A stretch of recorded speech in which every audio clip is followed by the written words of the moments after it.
The views and opinions expressed in this podcast are those of the hosts and guests and do not necessarily reflect the official policy or position of any other agency, organization, employer, or company. The content provided in this podcast is for informational purposes only and should not be construed as legal, financial, medical, or professional advice. All discussions of crimes, accusations, or legal matters should be considered alleged unless proven in a court of law. Always seek the advice of a qualified professional with any questions you may have regarding a particular matter. Listener discretion is advised.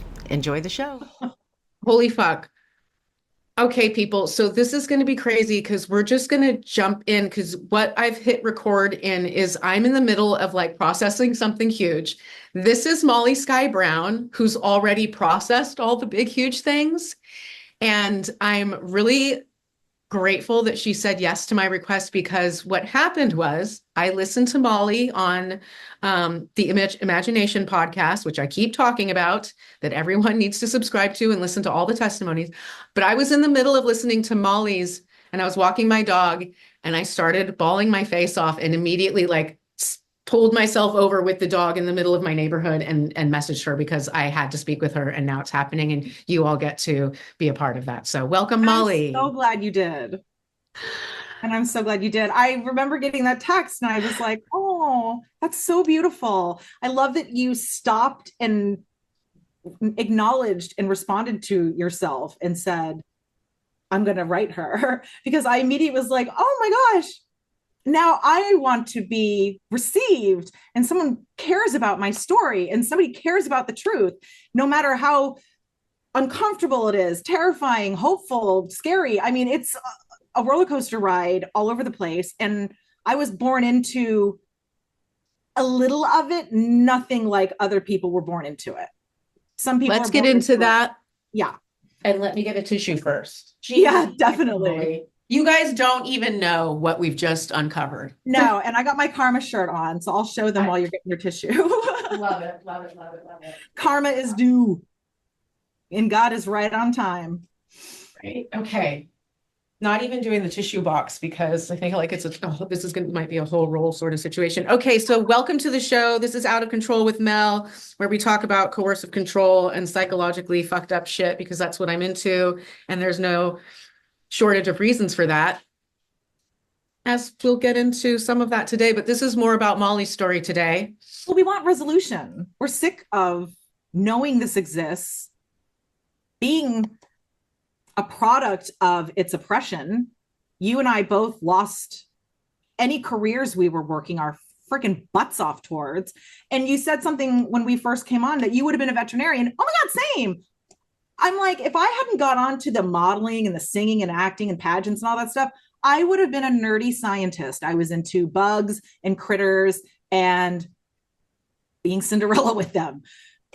So I love that. I love when you said that. I was like, my inner child, the same. I'm also, I'm one of those people that like, I love lizards, amphibians, snakes. I would probably let a tarantula crawl on me, although I haven't had the opportunity yet. But yeah, literally. That's something I want to. Oh my God, you and I are going to hang out and go play with some spiders, apparently. Yeah, let's go to the zoo immediately, if not sooner. I had a snake in college and I was just talking about it yesterday. I had it for just a very short period of time because it lunged at my cat and I was like, oh no, we're done. Sorry. Oh no. No. Yeah, I've been in a house where these people had a snake and it was a big one and it wasn't caged and we didn't know where it was. And they were defrosting frozen rats that were this fucking big in their sink. And that was the house I was at. Oh God, no. I couldn't deal with the feeding of it and everything too. I love to love all the critters and all the creatures. I used to catch snakes when I was little and I'm not afraid of any of those things. I always thought they were so cool or so cute, or I'd make terrariums or snail cages or salamander cages and then move into Florida, lizard earrings, get them a clip on your ear and freak out your family members. But once we had the snake and it was lunging and I had to like feed it live stuff, I was like, oh, I just can't. So I gave it to a zoo and I was like, sorry. Yeah. Well, I'm sure it's doing really well there. They take good care of them there. I think so, probably. Much better than we're. We didn't, I meant to ask you about this before, but we got so hung up in the craziness. But so what's going on with your weather at the moment? Oh, it's fine now. So the hurricane's gone, but I mean, there's like 6 more coming. We still have hurricane season in Florida until December. So because it still doesn't get cold enough until December for the waters to calm the F down. So we have another one, but I mean, I've been in Florida on and off for decades. So I mean, I'm so used to these, and we're in a nice luxury place on the top floor. So we have to worry about the roof ripping off, not so much the flooding because we're higher up, but we've done so many of these. Oh my gosh, I have friends in Tennessee and North Carolina, and I was not expecting that detour. So they just got nailed, I think, harder than most of Florida did. So I feel so bad for them. And then there's another one coming up, that pipeline too. So gosh, I hope everyone can either get out in time or batten down their hatches, the way they need to. They're just so big. They're getting so big.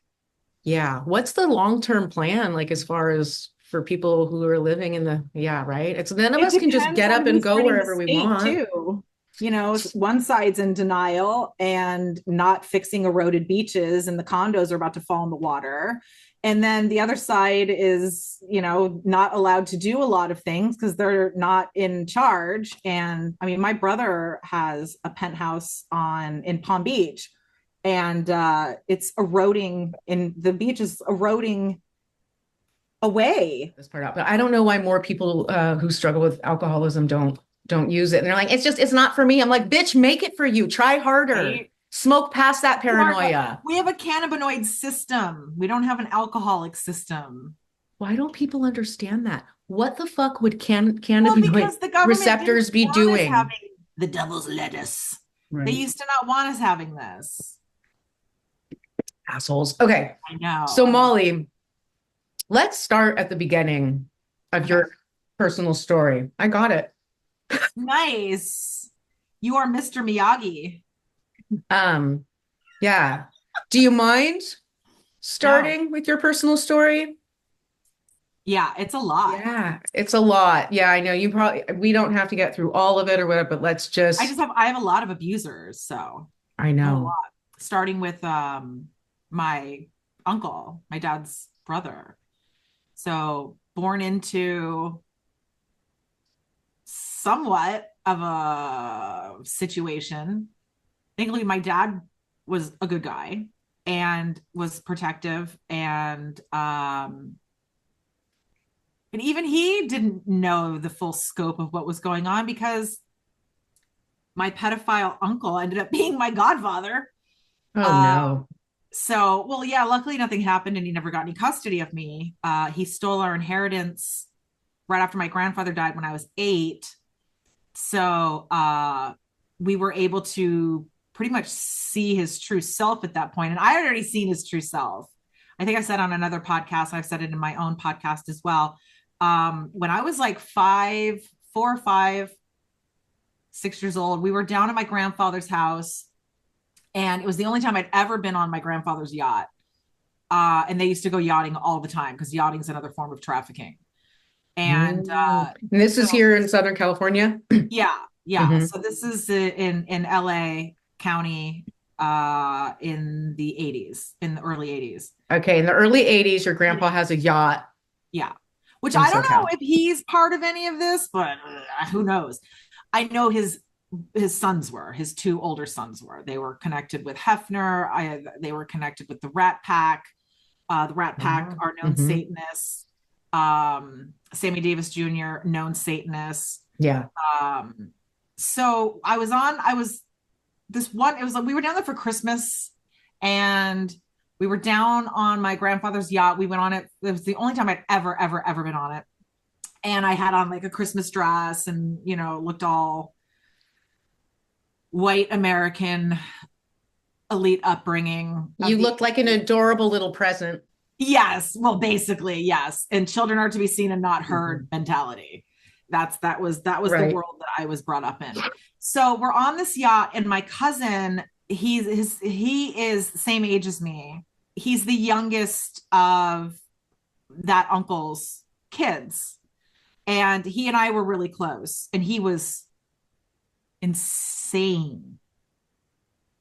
constantly trying to kill me, constantly trying to kill people. I mean, now I'm absolutely convinced he was sexually abused and trafficked. Right. That's why he was behaving that way. At what age was he starting to behave this way? Very young. Okay. Very young. And so you're afraid of him. You're 5 years old and he's and I was nuts. like, I have an idea what is wrong with him, but I didn't know the language at the time. So we're on this yacht and I'm hanging out with that cousin and we're like 5 years old at the time. And we're in one of the rooms in the yacht. We had just gotten into it. It was like the one area, I call it like a parlor, like just one of the first areas of the yacht. And he and I were playing there and it was just the two of us. And his dad came in and started talking to us. And then he goes, hey, Sean, why don't you offer Molly $5 to take off her dress? I'm sorry, what? So I was like, what's your move? Cuz that freaked me out. And right as that happened, my dad walked into that room. And I never got the sense from him because he was always very protective of me and very protective of my sexuality and of me being a girl. He was very, very, very protective of me, especially I'm the only girl in my biological family other than my mother. So he comes in and he goes, you know, like, kitty cat, what's up, Molly? And I run over to him and like hid behind his legs and was like, what the hell is happening? And he picked me up and he's like, what's going on? Are you okay? And I was just like, oh my God. I just like held onto him really tight. And we got off the yacht and I was able to see with confirmation what my uncle was capable of, what my dad's brother was capable of. So I didn't trust him at all at that point. And I didn't know how to reiterate any of this back to my parents of, oh, he just said, offer me $5, take off my dress. Like, they're going to think I was misunderstood. I think I misheard. Like, there's so much going on. It's confusing. Yes, I'm stumped. I'm immediately, my brain is triggered and like rotating and flipping and resetting over and over again. This is making me remember, it's one of my it's a core memory from my very young childhood. Mm-hmm. My mom, we were at the grocery store and an old man, to this point, I don't even remember what happened because it's so long ago and the memory fades and fades and fades. Yeah. But he did something to me. He either pinched me, pulled my hair, touched me, said something. I don't remember. He did something and I freaked the fuck out.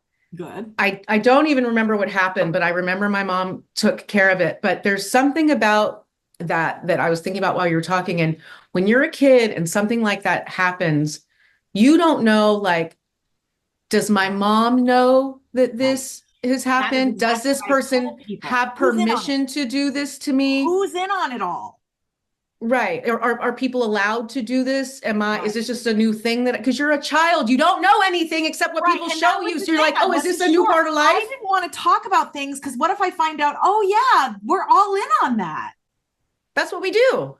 Right. So I didn't want to ask my mom about anything or ask my dad about anything because I didn't want to be completely forthright and forthcoming with speculation of stuff I really don't know about. And like I said, I did not want to find out who else was involved of, oh yeah, go take your dress off now that you've mentioned it. Right. So it was very much a watch and see how safe you are as a child. And you hope that you are misunderstanding situations and that things are innocent.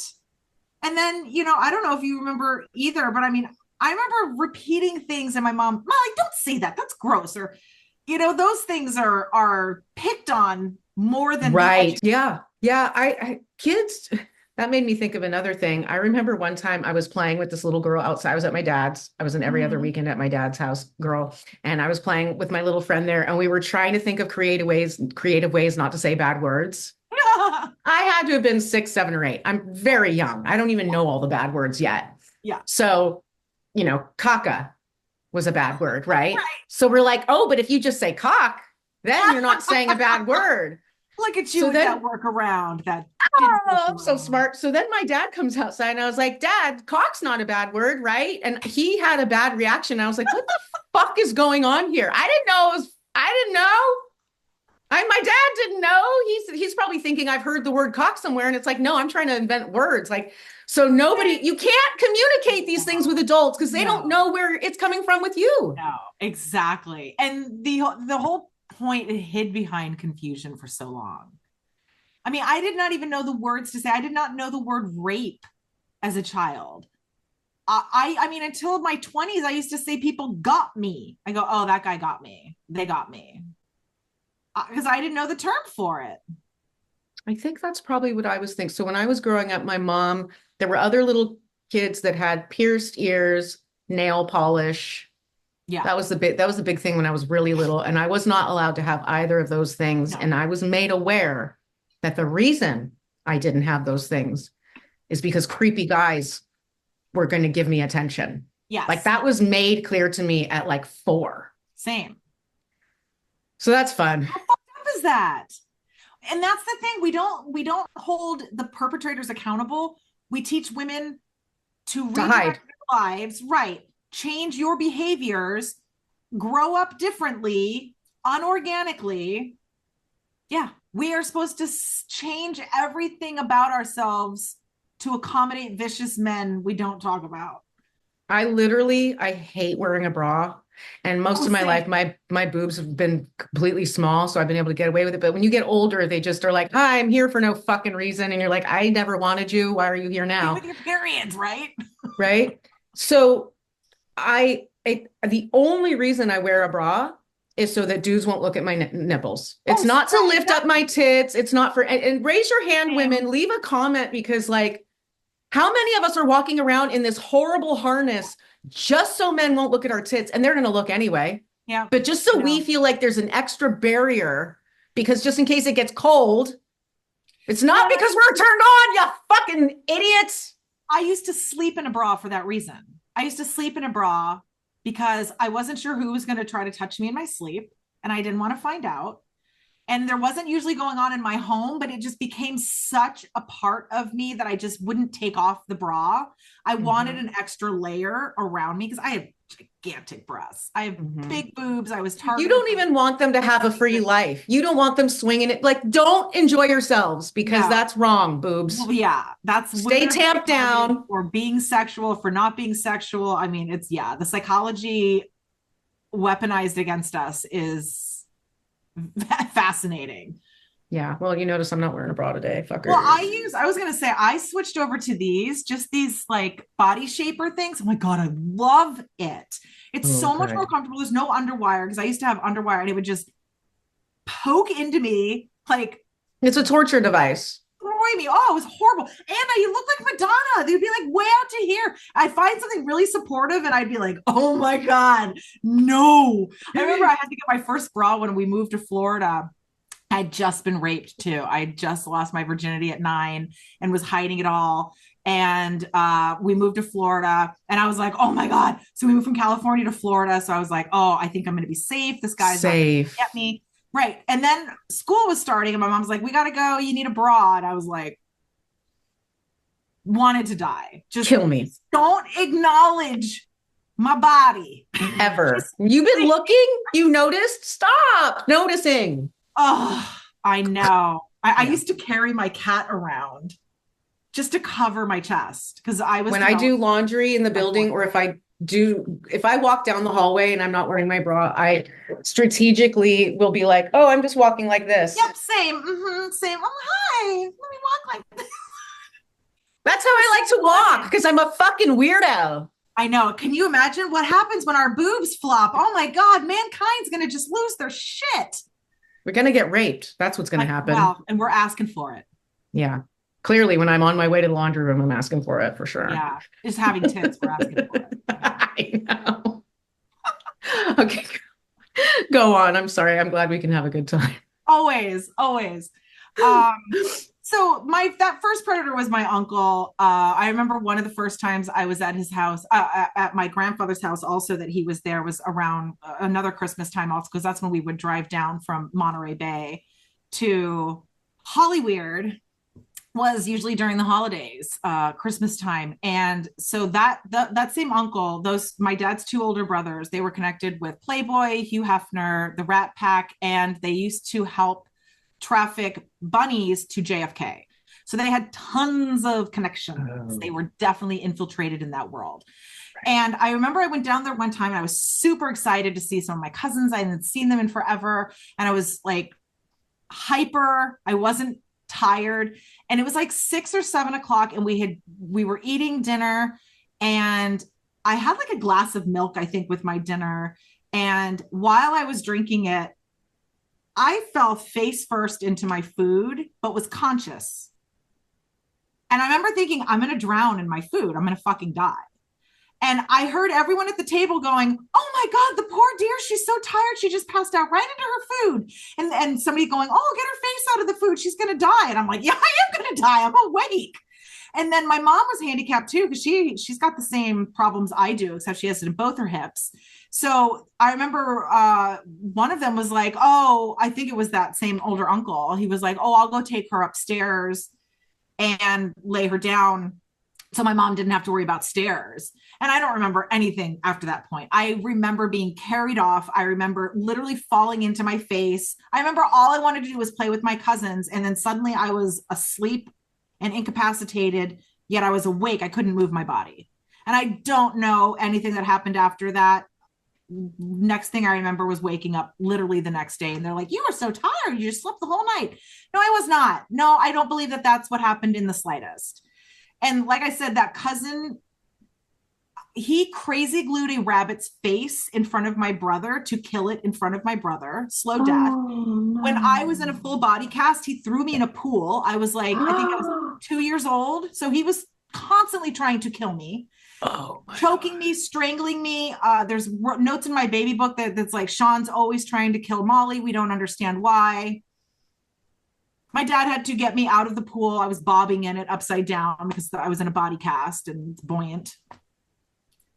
What the fuck? Right. And he died when I was in college. Horrific death. Yeah. When I was in college, he was 18 and I was 18, and he was going off to the army and obviously being forced into the army. And the day before he was supposed to go off to boot camp, he stole his dad's car and was driving around Hollyweird, Glendale area, trying to find his girlfriend. He was laying on the horn. And somebody called the police on him about, this weird car driving around laying on the horn. So a police chase ensued, and my cousin got on the highway and crashed the car on the freeway, apparently, and then ran over 4 lanes of traffic, and there were cops on the other side, and he ran back, got hit by a semi, face on. Wow. Yeah. So that's how that cousin died. I believe he was being trafficked up to that point.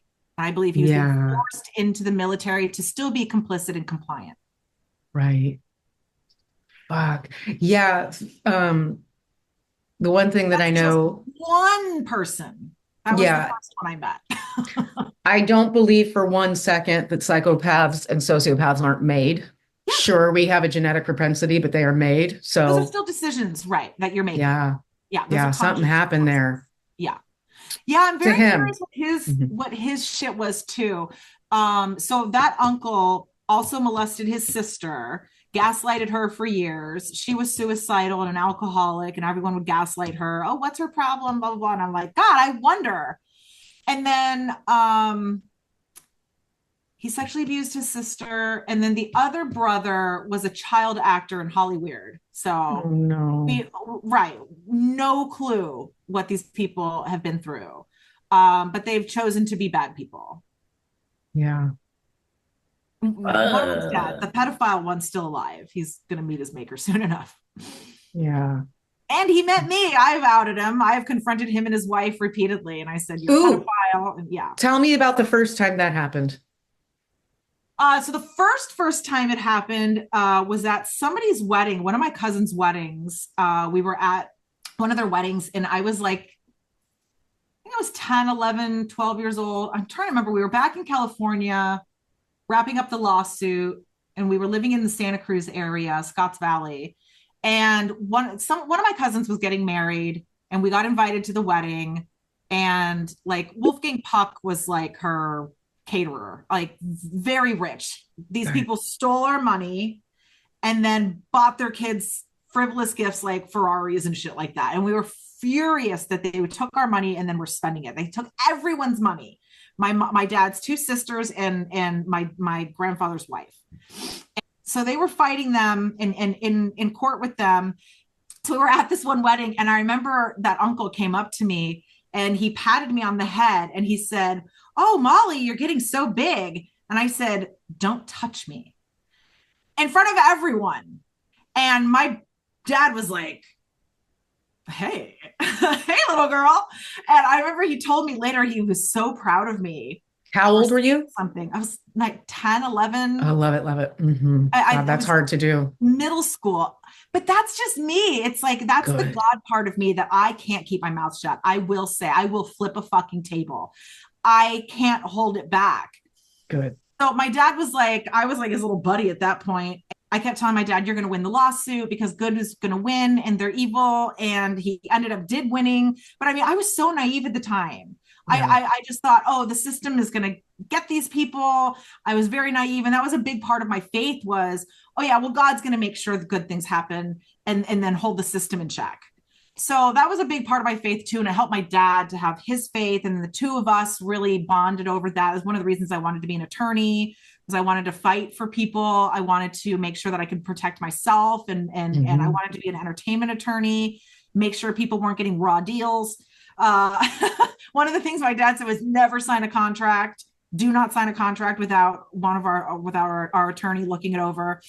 So, and then we were in Pebble Beach. I was born in Pebble Beach, and then we were moving around Monterey, Carmel. Betty White lived around the corner. God, for people who don't know, that's such a beautiful part of California. Yeah.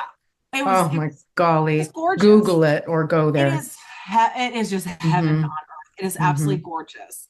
But it's in the Monterey Bay, and it's part of a huge trafficking area as well. My dad thought we were much safer there. He refused to raise us in LA, all that he knew. He wanted us away from Hollywood. And my dad was running one of my grandfather's radio stations. Let me ask you something real quick. Would you say at this point don't you think trafficking is just fucking everywhere now? Oh, like there's no safe place. It's a multi-billion-dollar industry. Exploitation is a multi-billion-dollar industry. Yeah. And exploitation can be so many different things. Sex is a lot of it, sex exploitation. And then it's work exploitation. I can't tell you how many times I sang for free for huge organizations that have billions of dollars. They could have fucking flipped me $100 and they don't. Yeah. You have to pay your dues, and there's no other job that does that. What is paying my dues? I went to school for it. I had a vocal coach for it. I mean, isn't that paying your dues? I was in high school choir. I was in competitive choir. What dues do I have to pay? These are your dues. Those are the dues. Those are the dues. And no one tells you that until there's a dick in your face. Yeah. And then you're like, fuck, this is the barrier? And then it's like, well, if I don't do this, then what? And you're blackballed. But if you do it, you're going to do it forever. And that's what I've always been like, I can't do it. If I do it once, it will go forever. I will have to do this forever. And everyone will know. Yeah. And that's not going to be a secret. Right. Yeah. Oh, okay. So I was living in that Pebble Beach neighborhood. There were two problems in that neighborhood too. There was a man up the street, military, Republican, Purple Heart, served in the war, was part of the Vietnam War, helicopter dude, but apparently learned child sex trafficking and child sexual abuse in the military, because that was prevalent in these lands where these war crimes, rape crimes, trafficking, raping children, So he came home and was like, oh, wow, there's a little handicapped girl down the street who doesn't know what's going on. And her parents don't see what's going on. And her mom gaslights the shit out of her. So I was targeted by him for years. He would just watch me in my window. He would watch me sleep almost every single night. My mom caught him one time and she thought he was watching her. I mean, she was a narcissist. She still is a narcissist. She thinks everything is about her. And then if anything's about me, it's Molly. It's not always about you. And it's like, you know what, bitch, kind of fucking is right now. Okay. So what she meant was it's literally never about you. So stop it. Never. She's my boomer mother who always knows more than me, no matter what. And I'm like, oh, I love the hierarchy that, I'm born into it. So at some point, do I ever know more than you? Do I ever know anything? Right. No. No, it's just It's constant frustrating, isn't it? That's and so silence. frustrating. And well, she would have to rectify that she sold me into the industry or tried to repeatedly. Yeah. And she's tried to reconcile that. She's mentioned it repeatedly. What the hell is wrong with me? What the fuck was I thinking? But that's as far as it goes. And then she shuts down and attacks me. Molly, you're bipolar. No, I'm not. Molly, you're this. Molly, you need meds. Molly, you need another doctor. And I was like, okay, so how many psychiatrists do I need? How many therapists do I need before you guys need one? No one needs one, just Molly. Molly needs all the doctors. Okay, I love that for me. Cool. Yes. So I don't talk Yes to and any yes. of them. And they will all be subpoenaed in all of these lawsuits that they all know about these people. By the way, I just told you recently, I just told you the other day, I got to sign with a new attorney. I can't get into information because I do not want to compromise my opportunity to finally get some accountability and justice, because I have been justice delayed is justice denied. Yeah. And I've been trying for decades. And so, I am working with the attorney going after Puff Daddy. He and I have signed a contract to go after one of my abusers that is connected with all of this shit too. So yeah, that's so awesome. Yeah. Yeah. So I'm really excited about that. So I've been on a huge high about that. I mean, every day my husband's like, "Are you okay?" Because I'm like, I can breathe. Yeah, something's gonna finally happen. Put into home base a little bit. So I'm just like, yeah. Not screaming into a void for decades. Mode since I was 9. Yeah. And with no one to report it to. Tell me something. Did you mention obviously you did. You mentioned there's a dude out your window. You only mentioned it the one time because your mom's like, nah, he's looking at me. Like, what? How do you deal with this? Insane. So it was, I think it was like the day after he had got me in his room and I barely survived. He kept choking me out every time I fought him. Every time I fought him, I was unconscious, and then I would wake up to him raping me, attacking me, and no one was home. So this guy that's your neighbor would watch you sleep every night, but that's not the only thing he was doing. No. So from 6 to 9, he was grooming me, stalking me, trying to molest me. When I was like 6 years old, I was walking around the neighborhood with my baby carriage because we just moved to this neighborhood, and he said he wanted to put a baby in me. And I was like, I didn't know how to repeat this again. I must be mistaken is what I'm thinking. Like, I know what I heard, but he was an alcoholic too. He had severe PTSD, walked with a limp because he'd gotten shot. He was a war hero. And I was just like, I had to stay very far away from him. So he was very targeted to me because I was very kind and empathetic too, very gentle personality. So I was really nice to him. And were your parents nice to him? Not really. So he wasn't grooming them. A recluse. No. Okay. Right. Okay. He really was a recluse, and he wasn't close with his parent. He wasn't close with his wife, his kids. He was really volatile to his kids. He was very abusive, physically abusive to people in the family. So, and then my dad was always at work all the time. And then my mom was just in her fucking la land of prestige and privilege. And would just let us roam the neighborhood. And, you know, my ADHD older brother is supposed to be watching me. And that same man is grooming both of my brothers with pornography. Okay. That's a problem. Yeah, which is a huge problem, which they don't seem to have. My mother does not seem to see the problem with that. And that is how my brothers would lose sight of my protection, is because they were being groomed by my neighbors with Playboys, with porn, with all this different stuff. So the day after that guy got me in his room and raped me, I got away. And when I got home that day, because his wife finally came home and he had to stop. His wife and his son came home and he finally had to stop. And I came to on their sofa. I'd never even been in their house before. In 3 years I'd lived there, I'd never been in their house before. And suddenly I'm asleep on their sofa. So he drugged you? No, he kept choking me. Oh, he choked you until you, right. That I kept passing out and then re-coming to, and then just exhausted from the fight. So I woke up on his sofa and I remember coming to and I was like, why am I in this house? Why am I sleeping on a sofa? Like none of this should be happening. And I remember he came over and he pinched my hip really hard because I was like slumped over on the sofa, and I could hear them because I was coming to, and the wife was like, why is she here? What is she doing? Why is there? And he was like, oh, she was waiting for their son, Kevin, and she fell asleep. And I was like, I was just hearing all of this, like, oh my God, that is not what fucking happened in the slightest. So he comes over and he pinches my hip really hard. And he goes, hey, you need to wake up and go home. Kevin's home. You go play with him or whatever. And he pinched me really hard on my hip to make me get up. And I got up, and I don't believe I had underwear on at this point. I think he had taken them and kept them.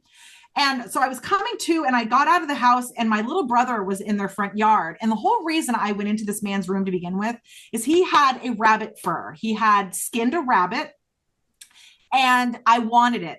I knew that he touched himself with it, and I wanted the rabbit fur because I wanted to bury it, and I wanted the rabbit to not be going through that anymore because I knew he killed it, and I knew he was touching himself with it. And that's what I thought he was giving me, was that rabbit fur, because he knew I wanted it. And so he gave it to my little brother. So my little brother was outside, and he was like 6 at the time, and he's outside with the rabbit fur. And I am enraged at this point that my little brother has it. And I go, give me that. That's mine. And he goes, no, Brad gave it to me. He told me to give it to mom. He said to tell her to rub it all over her body, but I'm not going to tell her that part because I want to keep it. So I chase him home, and we get into the house, and it's dinner time, and my dad is home, and it's, everyone shut the fuck up, sit down. It's dinner time. No speaking. Children are to be seen and not heard. So I have just been raped at this point. I sit at the dinner table and I'm gagging.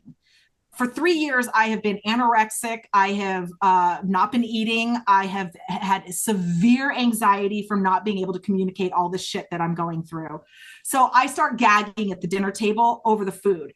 I am sent to my room. I'm told I'm a piece of shit. I'm a drama queen. I'm this. I'm divisive. I'm defiant. I'm blah, blah, blah, blah. I can't chew my food or get it down. I have just been raped by a grown man, and I cannot communicate any of this. And all they're seeing is you're fighting with your little brother, and you're a spoiled brat. So I go to my room, and I'm just like freaking out, hyperventilating.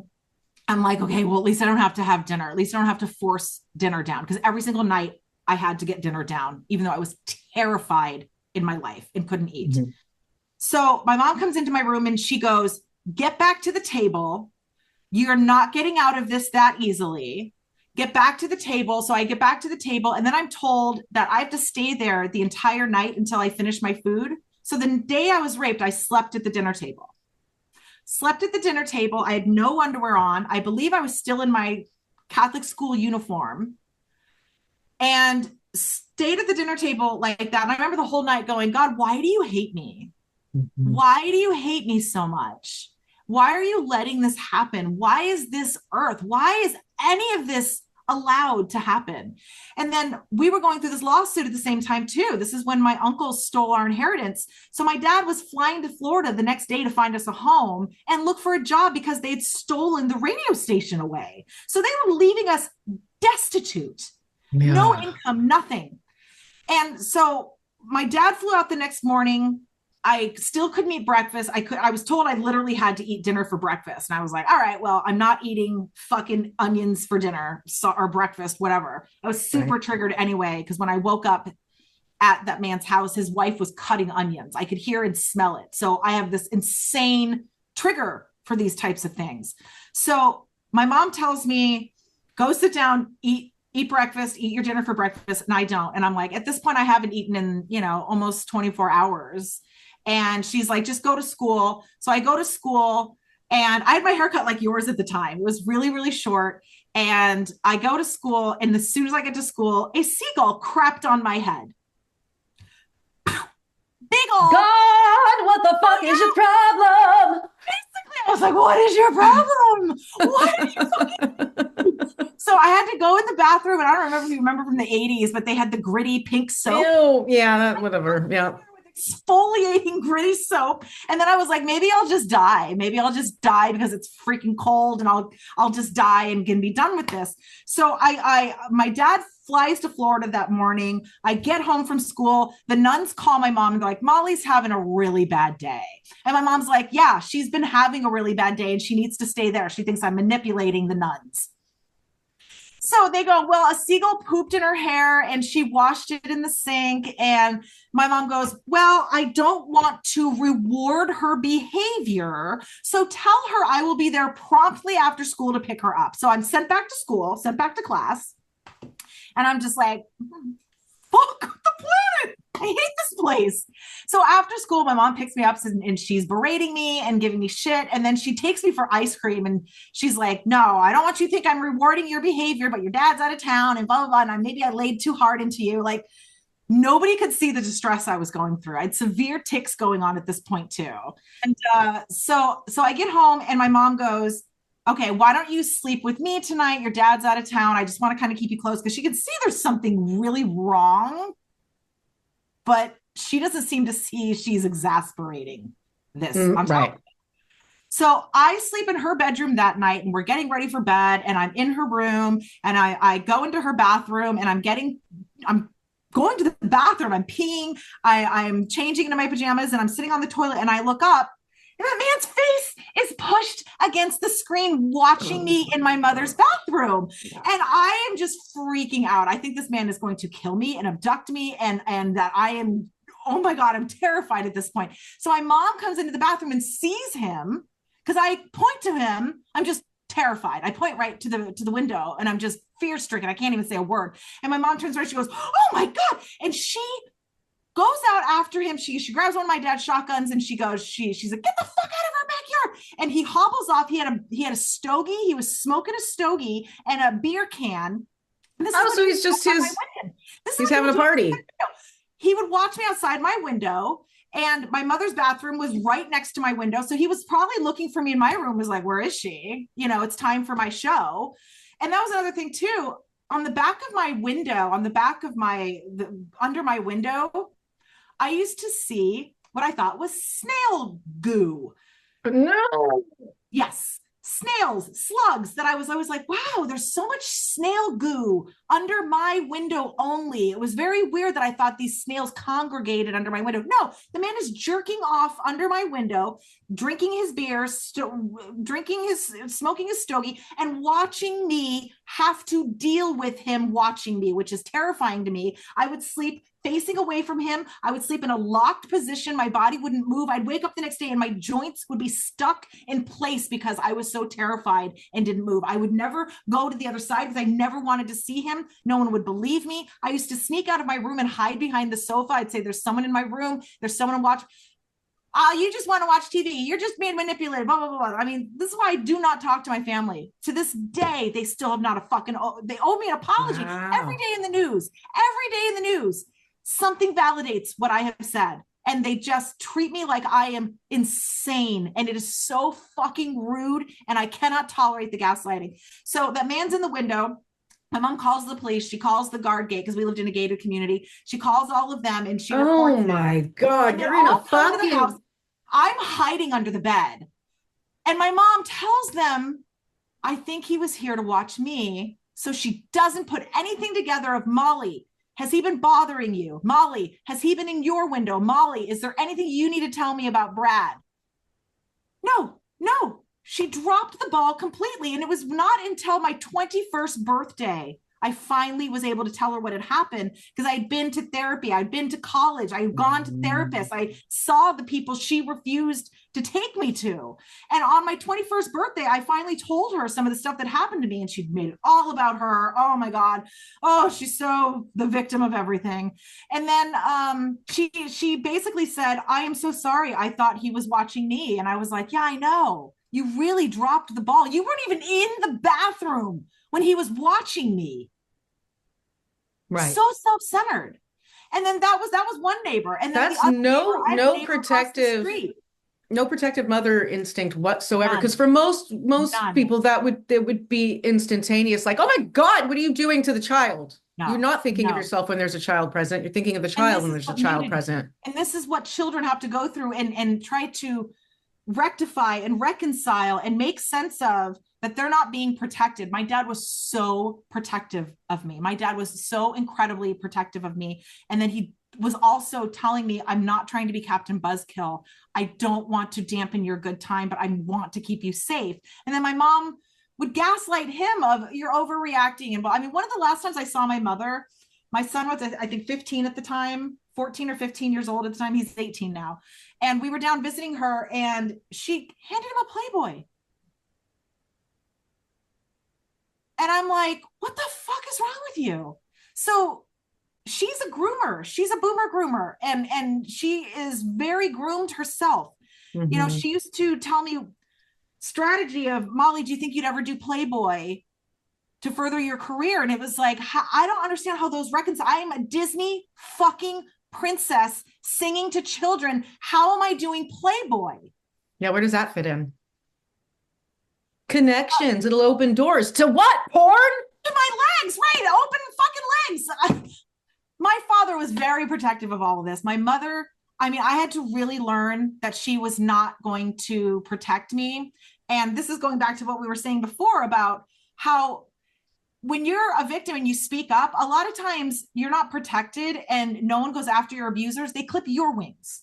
Right. So that's what would happen to me. And that's when I learned to stop telling them about anything, because it wasn't, oh, let's go get the bad guys. It's, oh, now Molly can't sing. Oh, now Molly can't perform. Now Molly can't do acting. Now Molly can't exist as an autonomous human, because we're not going to stop the bad guys. We're just going to stop Molly. Right. When I was like 7 years old, again, we had just moved to that neighborhood when I was like 6 years old. So there were these two boys that lived across the street. They were from the Middle East, and their mother and father from the Middle East. And their father owned a Dairy Queen, and they were insane. They were just insane. They could do whatever they wanted. The kids they burnt the house down a couple of times. Their dog got hit by a car, I think like 2 or 3 times. They just kept going through dogs. They would drive on top of their car in the neighborhood. Like all of this stuff was super illegal, and they would do whatever the fuck they wanted. So I was not allowed to be anywhere near them because they were so crazy. And my mom would say, Molly, they're too crazy for you. You need to stay away from them. So I remember one time my mom was like, oh, be with your older brother, who was 4 years older than me. Be with your older brother.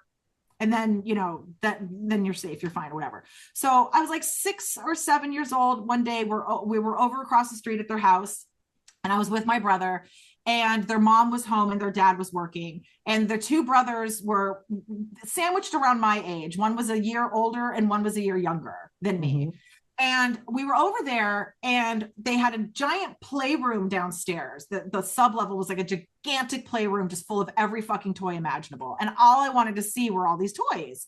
So I went down there with my brother. And as soon as I got down there, the boys clocked me, slammed me on a bed or a floor or something. They slammed me somewhere, and they were trying to pin me down. I had a dress on with tights on, and they were ripping my legs apart, which very weak legs. They were in traction, very weak legs, ripping my legs apart, telling my brother to kiss me there. And saying, you know, get her, kiss her between her legs and hold her down. And my brother goes, Molly, run home and tell mom. He gets them off of me. He goes, Molly, run home and tell mom. And I'm like, oh my God, I couldn't believe that was happening. I run home and tell my mom. She laughed and said, boys will be boys. So that's how I knew she was never going to protect me, and that she was like patting herself on the back that I was so hot enough to rape that at even 6 years old, people are trying to rape me. And then their mother abducted me and tried to sell me at the Monterey Bay Aquarium. How'd that happen? Never allowed to see them again because of that incident. My mom said, you're never allowed over there again. Boys will be boys. She didn't call or anything and say, those boys are, this is unacceptable. She didn't lay the law down or anything. I don't even think she told my dad. And then sometime later, I was, again, never allowed to be near them, but they're across the fucking street from me. And they live next door to my best friend who lives across the street from me. So one day I go over to my friend who lives across the street from me, and I knock on her door, and she's not there. And these people's mom is there. That lady, the Middle Eastern lady, is there in the driveway. And she goes, Molly, come here. I want to show you something. And I was like, fuck. my polite programming is going off of, I want to tell you to go Mhm. fuck yourself. I'm not allowed to come near you and you should Right. know better. And also I want to be really respectful because I'm a Catholic.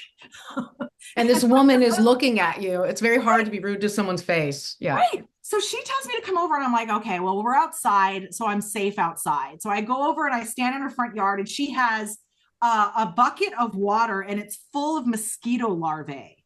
Ew. Which I was super into that stuff. You and I talked about this before. We were into salamanders Mhm, and mhm. all the critters and snails and all that stuff. And I loved all the Roly-polies.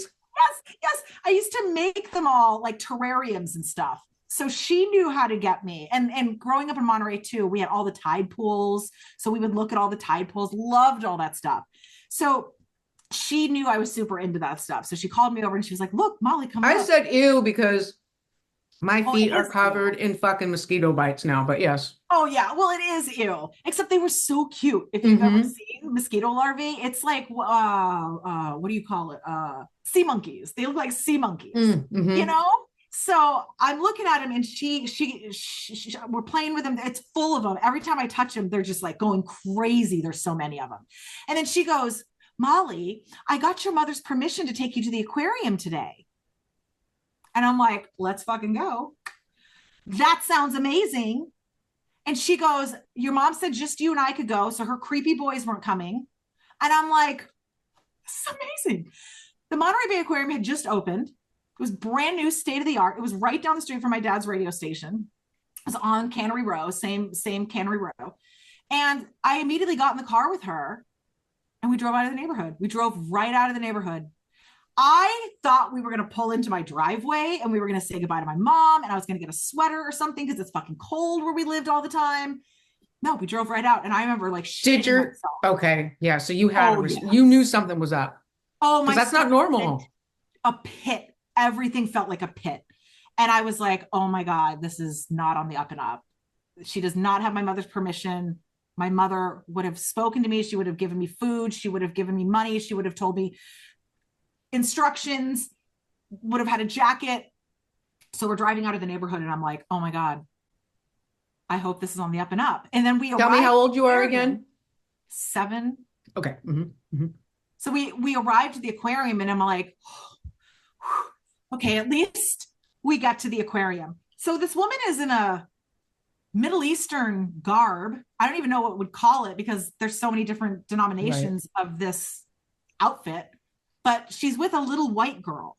Okay. And she's in a headdress and all this stuff. And we get to the aquarium. And again, I'm like, okay, it's on the up and up. Maybe my mom did coordinate this because we're in public. Up here. Right. We're actually here.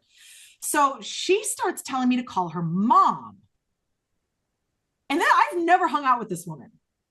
So she starts telling me to call her mom. And I'm thinking, oh, this is a fun game because I'm this towhead white kid. I had white hair as a child.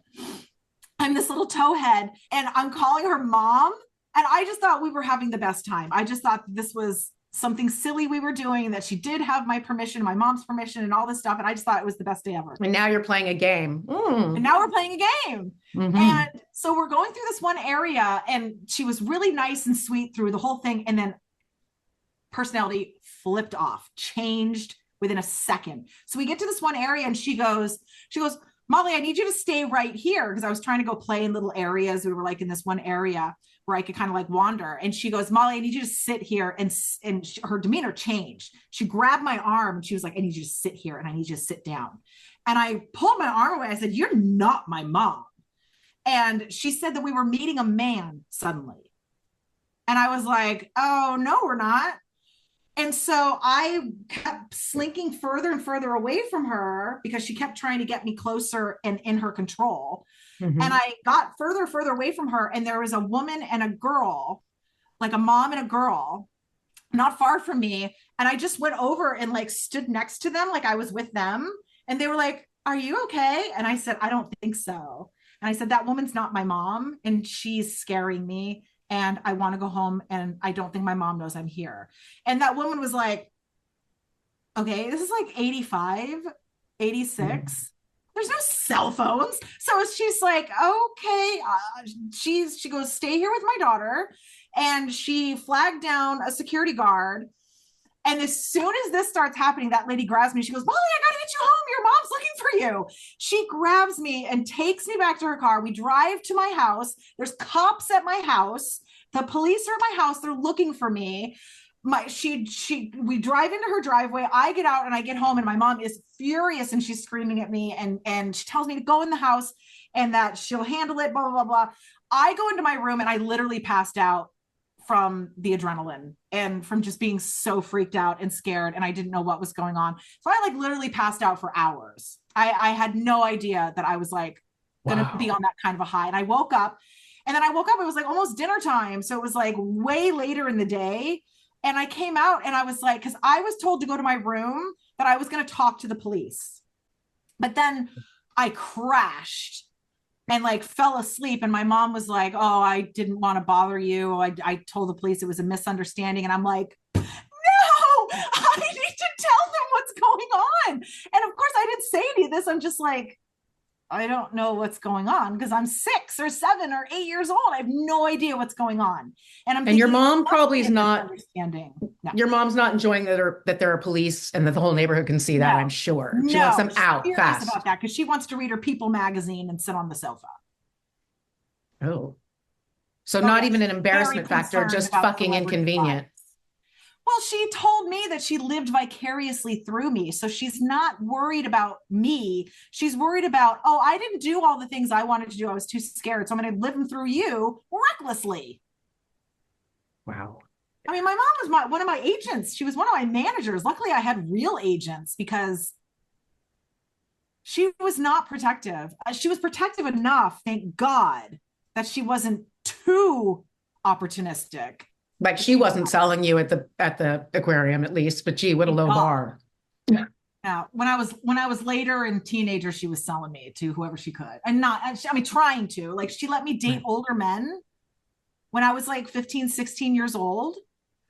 She was encouraging the billionaire to take a liking to me that tried to traffic me out of the country and that assaulted me in front of his bodyguard. Like.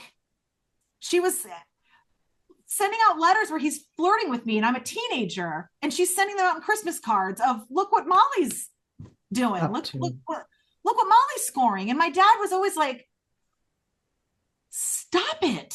They fought about me a lot because my mother, I believe, married my father for the money. She was engaged to another man when she met my father.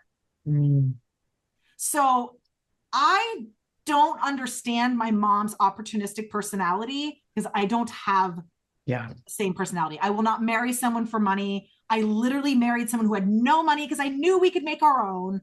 And I've turned down all of these offers. Yeah. I dated rich guys too, and I'm married to a very poor, hardworking man. Yeah. Same. And I keep telling my husband, I'm like, just hang in there. I'm going to retire you. Thank you for everything. I know. I'm like, something's going to happen and you're not going to have to work. I promise. Yes. I promise. Yes. Sorry. But I mean, so that's just some of my story. That's the earlier on stuff. And then by the time I was in middle school, I started doing modeling. And then in high school, I started realizing I could sing more and more. Although I realized I could sing in 4th grade because when we moved to Florida, I went to a new Catholic school and they had a choir. It was very different. You know, California Carmel Mission was incredibly old, very old nuns, and the school was very old. And then we moved to Fort Lauderdale, Deerfield Beach area. And that school that I went to was so much newer, so much more modern. Let me ask you a question. Different experience. Before we move on, that family with that lady, I mean, she would have sold you. She may not have been selling you for 10 minutes in the bathroom. You might have just disappeared forever. We don't know which one. And that's what I figured. Well, who the fuck were these people? How long did they live there? What happened to the kids? Do you know the name of this family? There. Yep. Really? Yep. I reported them all to Monterey Police Department. Yeah, they don't do anything. Nobody does anything. Nobody cares. I wonder. We went to Pebble Beach in 2019. My husband and I, we were in Sacramento working on a musical that my husband was helping to punch up some of the comedy, and we're writing a musical with God. So I love it. we've been working on these things, and then these things will manifest and these things will happen. And I'm like, okay, we need to go learn. We need to go do this. We need to go have these experiences. So we were in Sacramento, and I was like, we need to go to Monterey. I need to confront this. I have been wanting to confront this since I was very little. I've had nightmares for years and years and years and years and years. I have always dreamed that my husband one day would take me back there and I could confront it, and I would be with someone who is safe and who believes me and who is protective of me. And so we were able to drive down from San Diego and go over there and stay a couple days in Monterey. And I hadn't been there since I was in like my freshman year of high school. I went to visit a friend out there. And one of the last times I was ever in Monterey was we were going to see Les Mis. It was, I think, 1989, 1990. And we were going to see Les Mis in San Francisco. And my dad surprised me by saying, oh, we're going to go back to the old neighborhood and you can say hi to your best friend. And the lady who lived next door to us, she was like our adopted grandmother. And I was like, and the man that fucking raped me. So we go back to the neighborhood and I confronted him.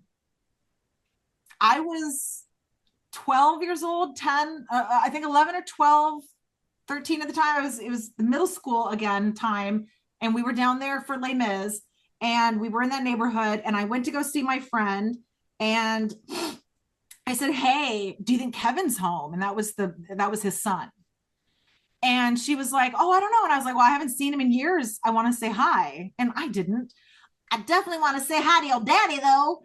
Yeah. So we went over to the house and I was all dressed up and like, oh, hope you shit yourself. So we knock on the front door and he answers the door and turned white as a sheet. And he's talking to my friend. I don't even know if he recognizes me at Right. first. And he's talking to my friend, and Aaron goes, is Kevin there? And he goes, no, Kevin's not here right now. And she goes, okay, well, tell him Aaron stopped by. And I go, and Molly. And I'm assuming he shit himself as soon as he shut the door. He died of cancer a couple of years later. Yeah. Manifested cancer and died a couple of years later. So that was very satisfying. But yeah, I went and confronted him. I was like, remember me? Because I fucking remember you. Yeah. Hello, creeper. Gross. You know, I just want to mention something for the audience, because I know sometimes when people are hearing testimonies, like it's hard to picture how certain things can happen. And your story about the woman taking you to the Monterey Bay Aquarium, I have a story that I didn't almost get trafficked, but I was very young. I was somewhere 8, 9, or 10, something like that. 6, 7, 8, maybe somewhere around there. Same age. And I was at my grandma's house. I'm losing my headphones. I'm going to have to unplug them in a second. I was at my grandma's house, which was my daycare for most of my life. And that's what all my aunts and uncles were there. It's a very busy house, lots of people in and out, because lots of aunts and uncles have friends, and the front door is never locked, that kind of house. And a friend of the family was there. I don't know what he was probably selling drugs to someone or something. I have no idea. But a friend of the family was there, a guy I didn't know, never seen before. And somehow I ended up alone in a car with him, and he drove me to my Aunt Lori's house. That man, come to find out many years later, murdered my uncle, had already murdered my uncle. Oh my God, that is terrifying. That man murdered my uncle. And I was alone with him for a short car ride that no one, like, who the fuck let me in the car with him? My mother wasn't aware of, no one, my dad wasn't aware of this car ride. My mother was not aware of this car ride. And I guess my grandma was aware of this car. I don't even know how the fuck this happened. But that's what I'm saying. It's so easy. It happens so easy. And people are like, how does this happen?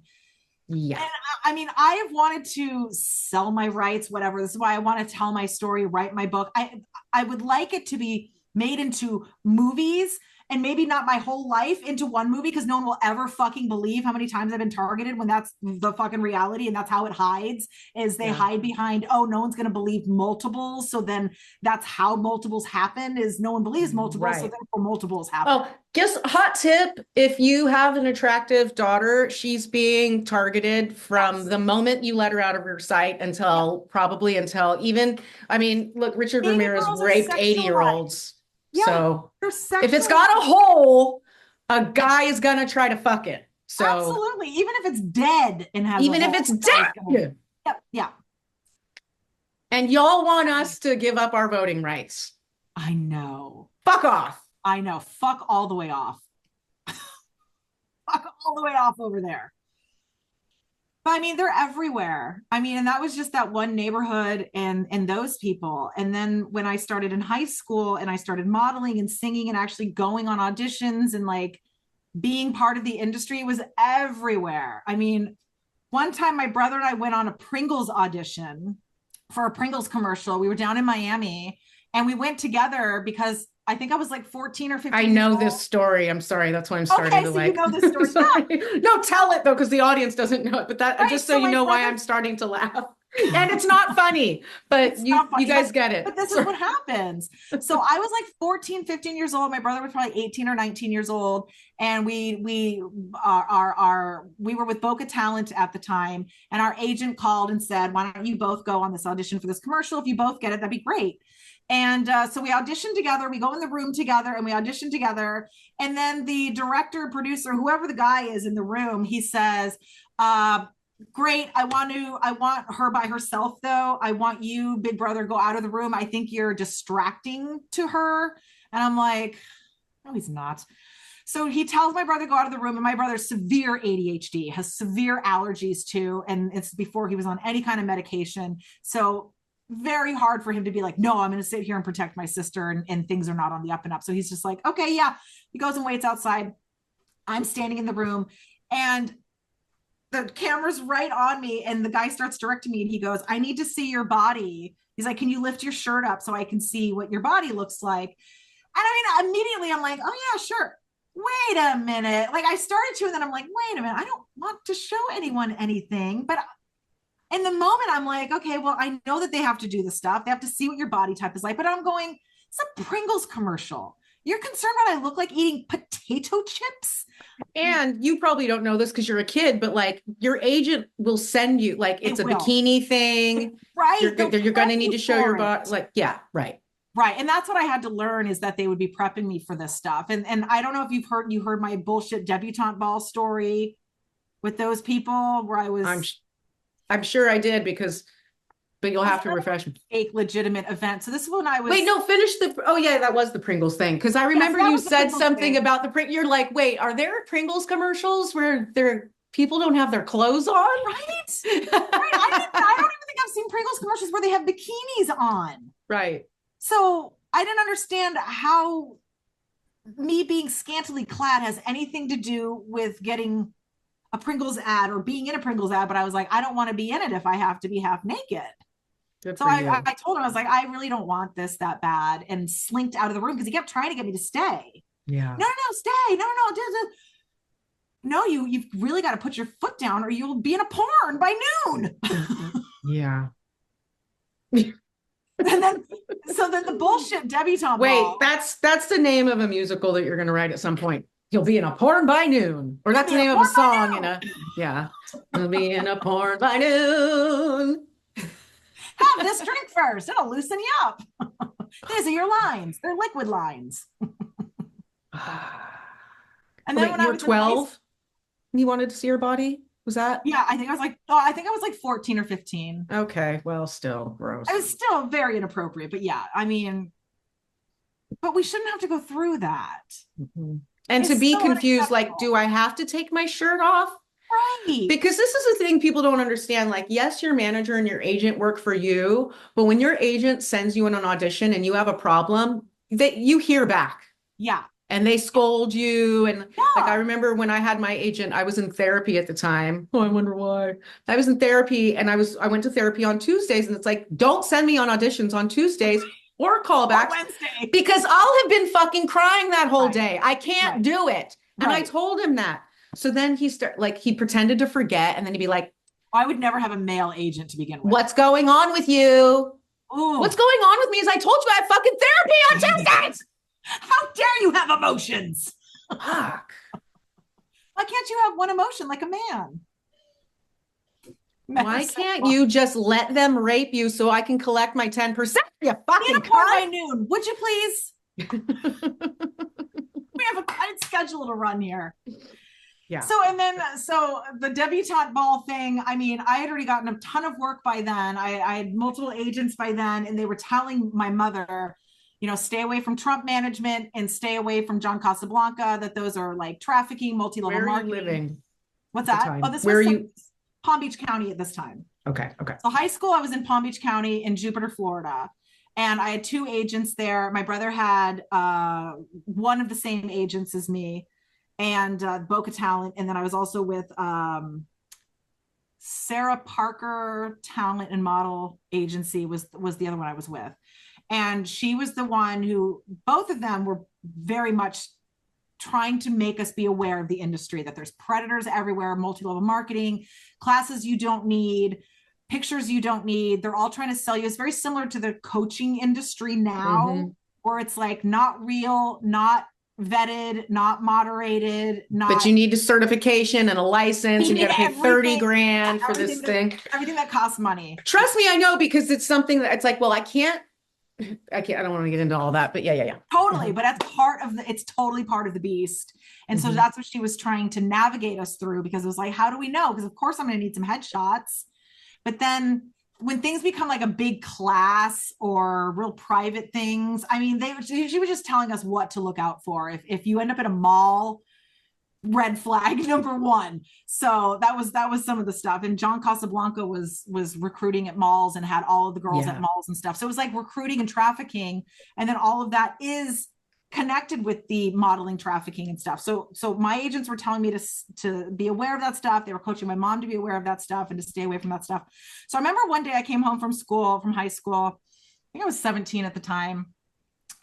And I come in to the front door, and my mom is sitting at the dining room table, and she says, "Hey, Molly, I saw something in the paper.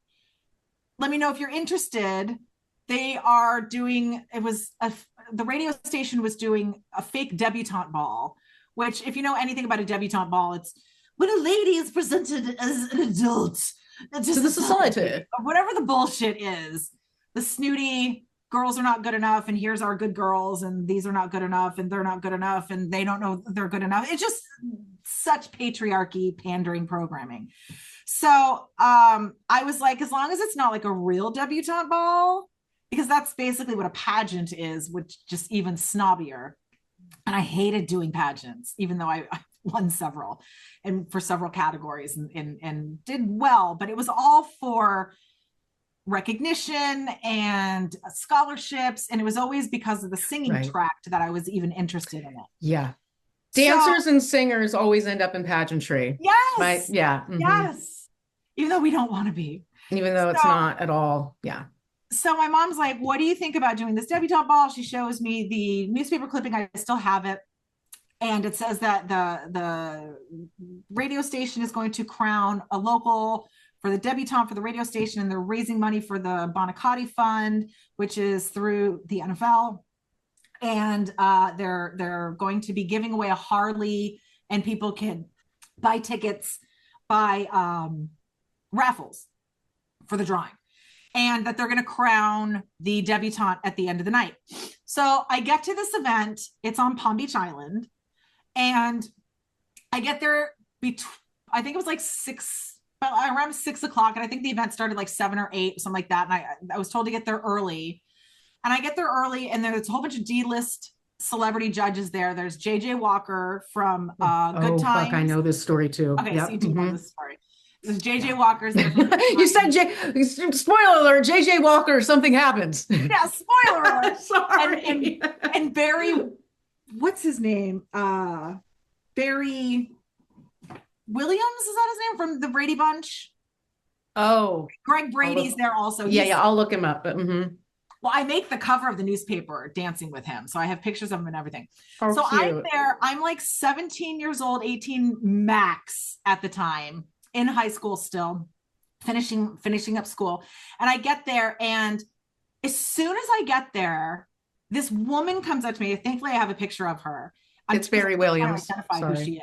Okay, so you know who he is now.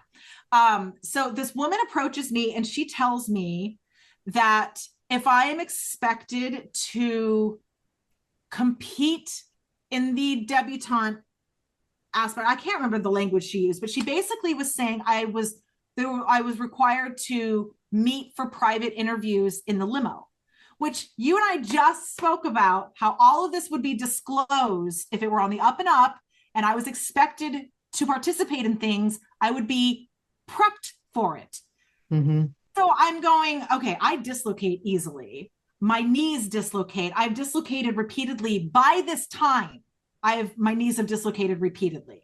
So I'm like, I'm in a dress, prop me up and don't move me around, and I can pretend to be a model for the night. Otherwise, I will fall apart like one of those toys where you push the bottom and like, their legs fall apart. Right. So I'm standing there, and the woman comes over and she goes, if she said something like, you will be disqualified. All contestants are disqualified unless they meet with the judges in the limo. And I'm like I said, I had done the TV show Sightings by this time. I had done Disney shows. I had been on movie sets. My husband, my brother's been doing movies, commercials. So I'm like, I have never heard of this. And I've done all these pageants. My mother would have told me these things because I would have prepared for them.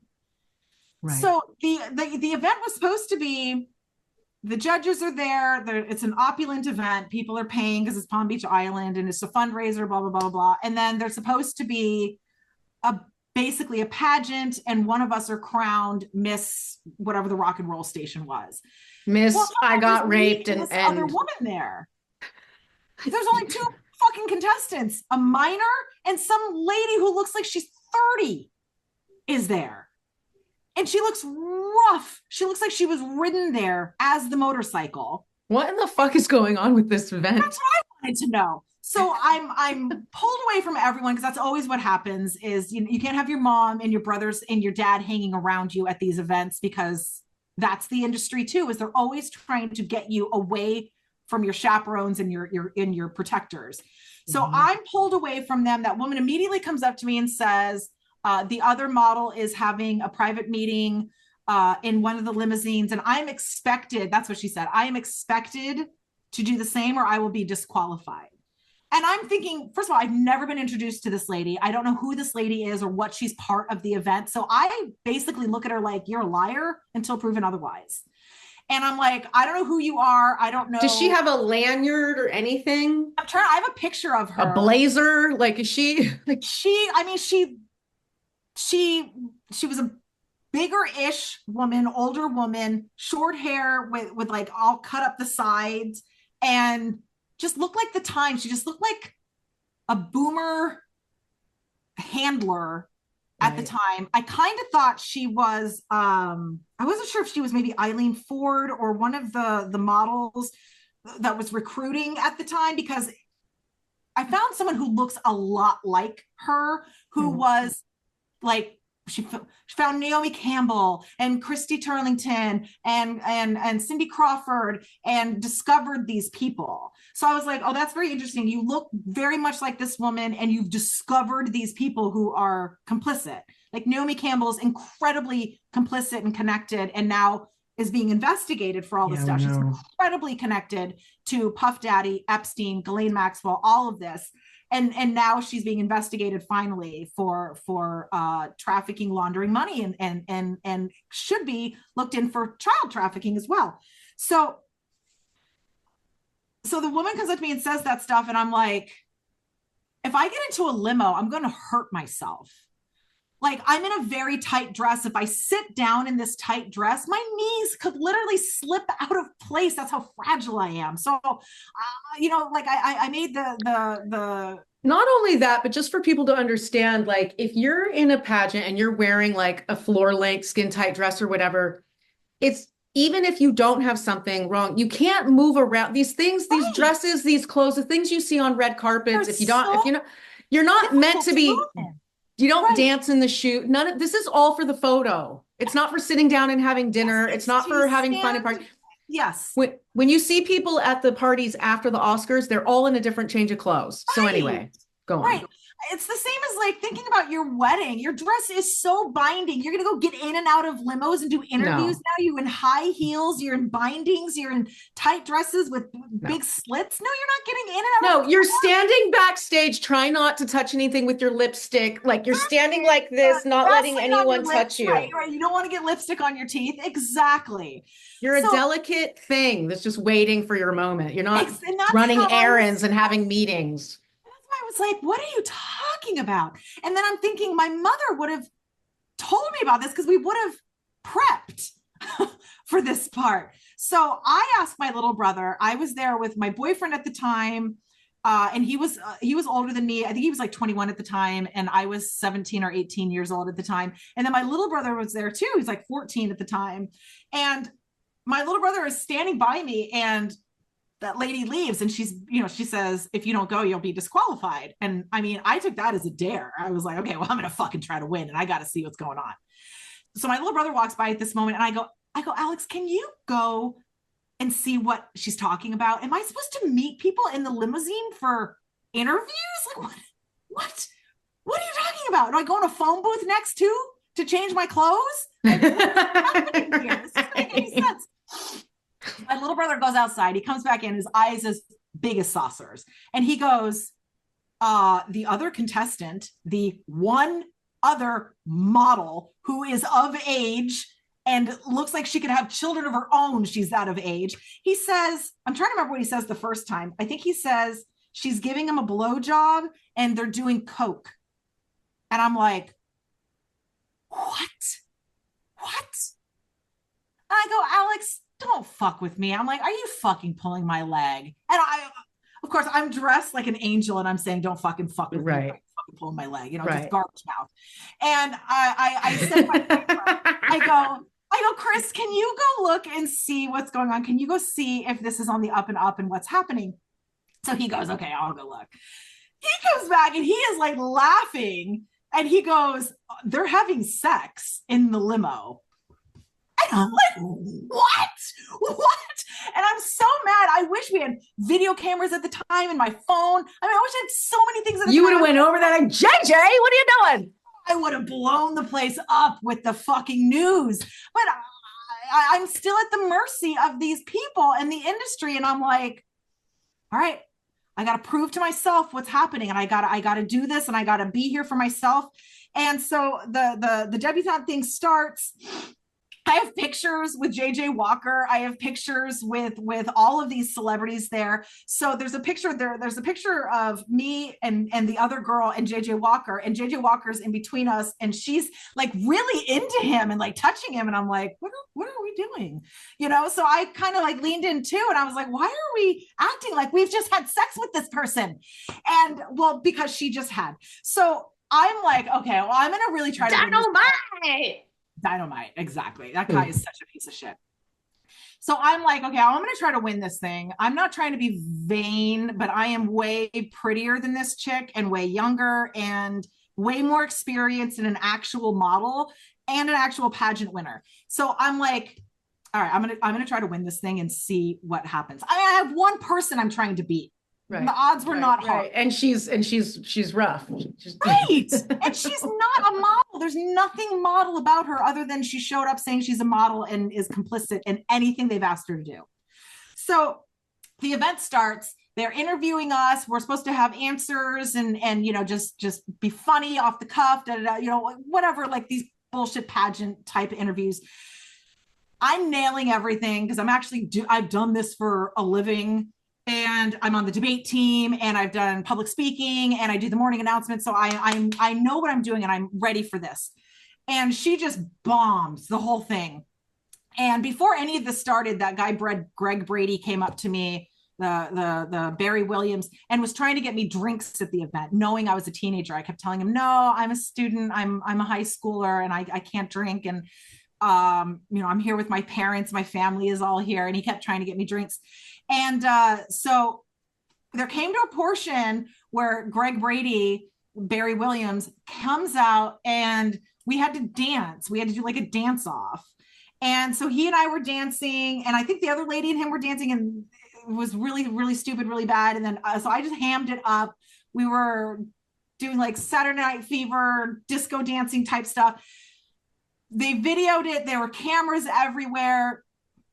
And then at the end, they announced the other woman won.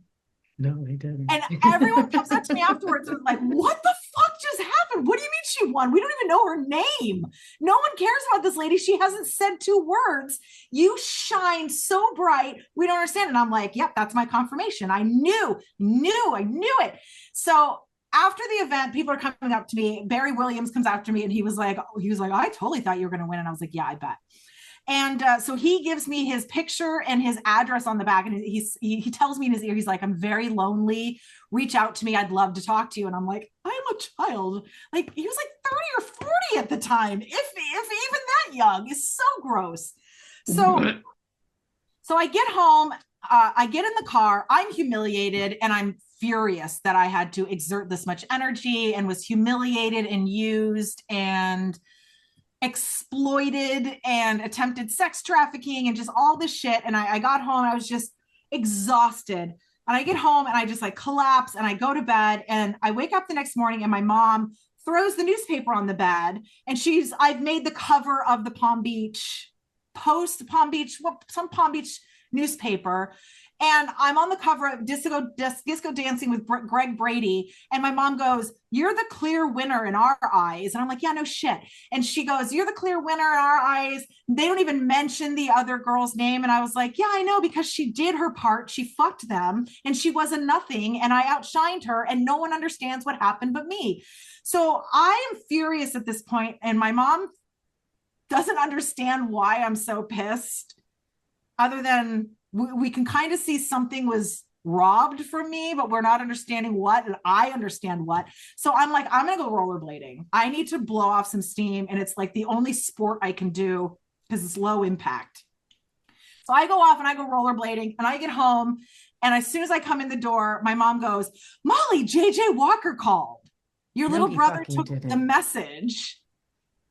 And I go, ew. And I come in and I go, my mom goes, ask your little brother what the message is. He took the message. And so I have in writing, my little brother, JJ Walker, with his phone number. And it said he wanted to take me to lunch to see how he could help me further my career. You're a D-list old dude who was fucking the other person in the limo, and you're going to advance my career. I did not call him. I think I told my mom I did. And I was like, oh, I don't have time to see him. He's flying out of town. Like, it was so gross. But I mean, and that's that situation, just completely humiliated. And that's not even like free. There was no financial pride. Like, this is so nothing. This is a fucking nothing burger, and they're still trying to fucking exploit you. Yeah. You're gonna get nothing out of this. They're mad that women have dreams. Yes. And they want to humiliate you and say you're such a dumb bitch for showing up and having a dream. And it's like, well, they want to prove, really they want to prove evil. It seems to me that they want to prove that any woman with a dream is a whore. Yes. And should be humiliated and treated like garbage. Even if she's not a whore, we're going to try to make her one because we need her to be one. Exactly. And that's all we're allowed to be according to men. It's fucking, I think now would be a good time because there's no way we're going to get through your whole story, but I mean, I feel like right now. I feel like this would be a good time to talk about that thing that I told you, just because of where you're at in the story, given the weirdness of this. So I had told Molly a story about going to a P. Diddy party. Do you think, because I think this would be a good, interesting moment for that. Absolutely. Not that we even have to be done after this story. I just think this is a good moment for that story. Yeah, because we don't know what's going on around us and we're getting orchestrated into these types of situations. I mean, you know, I ended up at a Epstein Trump party that was dumping out to Mar-a-Lago from Epstein's place with Ghislaine Maxwell. So they're all doing these parties and they all have the government clearance because all of it is honey trap organizations and they need girls to help and they want to be blackmailing people. They want to have power and they want to have blackmail and control over everyone. Yeah. And if for people who think like, oh, Because I tell myself the thing that I imagine people are saying at all times. So when I first realized, like, wait, I've been to a P. Diddy party, and I'm like, I'm really scraping the bottom of the barrel because I wasn't at that P. Diddy party. But then I told you what happened, and I'm like, Right. so just for people to know, like, they need an endless stream of young, beautiful women. It never ends. So if you're like, oh, well, you weren't part of it. Yes, every fucking young, beautiful woman was, okay? All of us were. Every single one. I'm not special. I don't think like, oh, I was part of the P. Diddy thing. So let's just get that out of the way. They need endless people as bait. So they'll go after whoever's around. And if you come to Hollywood or if you're trying to be a singer, actor, dancer, any of those things, you're around. You're going to get targeted. It's going to happen. And the way the industry used to run was, oh yeah, I want to introduce you to so-and-so, come to this event. I want to introduce you to so-and-so, let's have a dinner meeting. I was assaulted at 2 fake dinner meetings that were supposedly on the up and up. One by this billionaire when I was in high school. When my parents allowed me to meet with him, that's how much it was on the up and up. And he assaulted me in front of his bodyguard and tried to traffic me out of the country on his $80 million yacht. I had no idea what was going on until my father said, Molly, I need you to understand elite human trafficking. I'm not trying to scare you, and I'm not trying to be Captain Buzzkill. Yeah, it doesn't look like what people think it looks like. It looks like what we're saying. My Monterey Bay Aquarium thing. It's that easy, and they're constantly trying to get you. So it's an easy, oh, hey, come on over for lunch. They're always trying to get you. So a lunch can be a Tuesday for them when it's the fucking day that your life could have ended. Right. Yeah. Okay. So here's my P. Diddy story with Molly's insight, because she's much further along in all of this than I just started listening to these stories just a couple of months ago. So I'm just so like, glad you shared yours. Yeah, my brain is so many people who have been to these kinds of parties. I mean, that's the thing. I didn't know I was at an Epstein party until I saw Epstein's place being destroyed in the papers. And I was like, oh, that's where I was brought. That's where I met the guy on the yacht on Epstein's property. Yeah. So you won't even know these things until something blows up and you can connect some dots. Yeah. So, okay, so this is a weird story. Okay, so I had a friend when I moved to LA. We worked at the W in Westwood together, and she was already acting and modeling. She's born and raised in LA, estranged from her parents, though, kind of really doing it. She had been doing everything on her own since she was very young. Yikes, and that's what they're looking for. Complicit parents or parents that are out of the picture. That's what they out of the picture completely. Yeah, I met her mother at the wedding, maybe. I don't even know if I never met her dad. Okay, anyway, I think I maybe met her stepdad, but this is years into the friendship. Anyway, so when I first moved to LA, I was working at the W in Westwood, and Miramax Films had a contract with them. I'm pretty sure Bad Boy Records had a contract with them. Lots of those things had a contract with them. Anyway, that's where I met that girl. All those names are on the up and up. Don't you love that? I know. She had just changed agencies. I don't know. I don't think I had an agent yet. I had maybe been here it was less than a year, because my brother followed me to LA 8 months after, and my brother was here. So I've been in LA maybe 6 months. Okay. No, I've been in LA for sure 8 months. Sorry, but less than a year. And I'm friends with this girl. I'm working at the W. Things are exciting. She's been doing some stuff already. And that's the thing too. So the W is a hotel. Yeah. Yeah. That's another. By the way, anyone listening with the P. Diddy stuff, I've heard someone mention hotels, but no one's mentioned the hotel. So I just want to throw this out there as a preemptive. Starwood Hotels has to be knowing something. Oh, all of the hotels. You heard it here first, because they were all there, because that's where Hilton's I worked. Too. Hiltons are very connected. I mean, Nikki's married to a Rothschild, and they were all friends with Ghislaine Maxwell, because that night that I was trafficked to that party, we ran into Paris downtown, and I said, oh my God, is she going to be at the party? And my recruiter for them said, no, she doesn't come to these anymore. So she used to, and she said one of her brothers still goes, and she said, you'll probably see him at the party. But I didn't know who any of them were. So, I mean, they're all part of it. And the hotels are huge part of it because these are locations for the druggings, the parties, the rapes, all of these things to be recorded and happenings. They need You have to see the girls coming in and out of the hotel. Are they coming in through the fucking laundry chute? Where are they coming in from? Exactly. Are they coming when my shift is over after the bar closes? Is that how they're getting in? They need trap houses for real estate, and then they need hotels nonstop and yachts. So I met this girl there. She had just changed agencies. So she's got brand new agents. She just signed for modeling and commercial acting, not theatrical. And she's like, we got invited, her and another one of their models, or two other girls, I think. I don't even remember. I couldn't tell you what they looked like. I just know that there were two other people there, I think. Yeah. But it was her, two other girls. She invited me, and my brother had just moved to LA, and I was like, can my brother come? Sure. So my brother can come. I don't even remember my brother being in the limo on the way there with us, but I'm assuming he didn't show up to the party alone. So my brother was in the limo. So it was the two agents. I remember what one of them looked like. Couldn't tell you what the other one looked like. These are people we don't know. These are agents in Hollywood that have just signed my friend. I'm being invited to a fucking P. Diddy party in a limo. Who the fuck am I? Yeah. Who the fuck is my brother? Why are we going to this? This is in a club with a maximum capacity in Hollywood. Yeah. Yeah. Who the fuck am I? Why do I have an invoice? Well, they have a fire marshal limit of people. Why are me and my brother even allowed to come to this thing? Well, I know why. And if you've seen my brother, you know why. Okay. So we're very excited. We're going to this P. Diddy party. We show up in the limo. It's at a club. So this was right after 9/11. So anyone that remembers this, you'll remember. It was off of Sunset Boulevard, right around the corner from the old Amoeba on, I believe, Cahuenga. And it was a one-story white building where you enter through the parking lot. Okay. So that's this party. We walked in, and I remember it was full already. Like the party was already going on, and it was wall-to-wall celebrities, hundreds of them.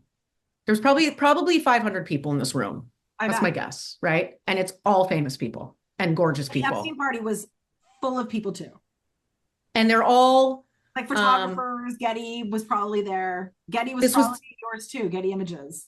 For sure. And this was a Grammy thing.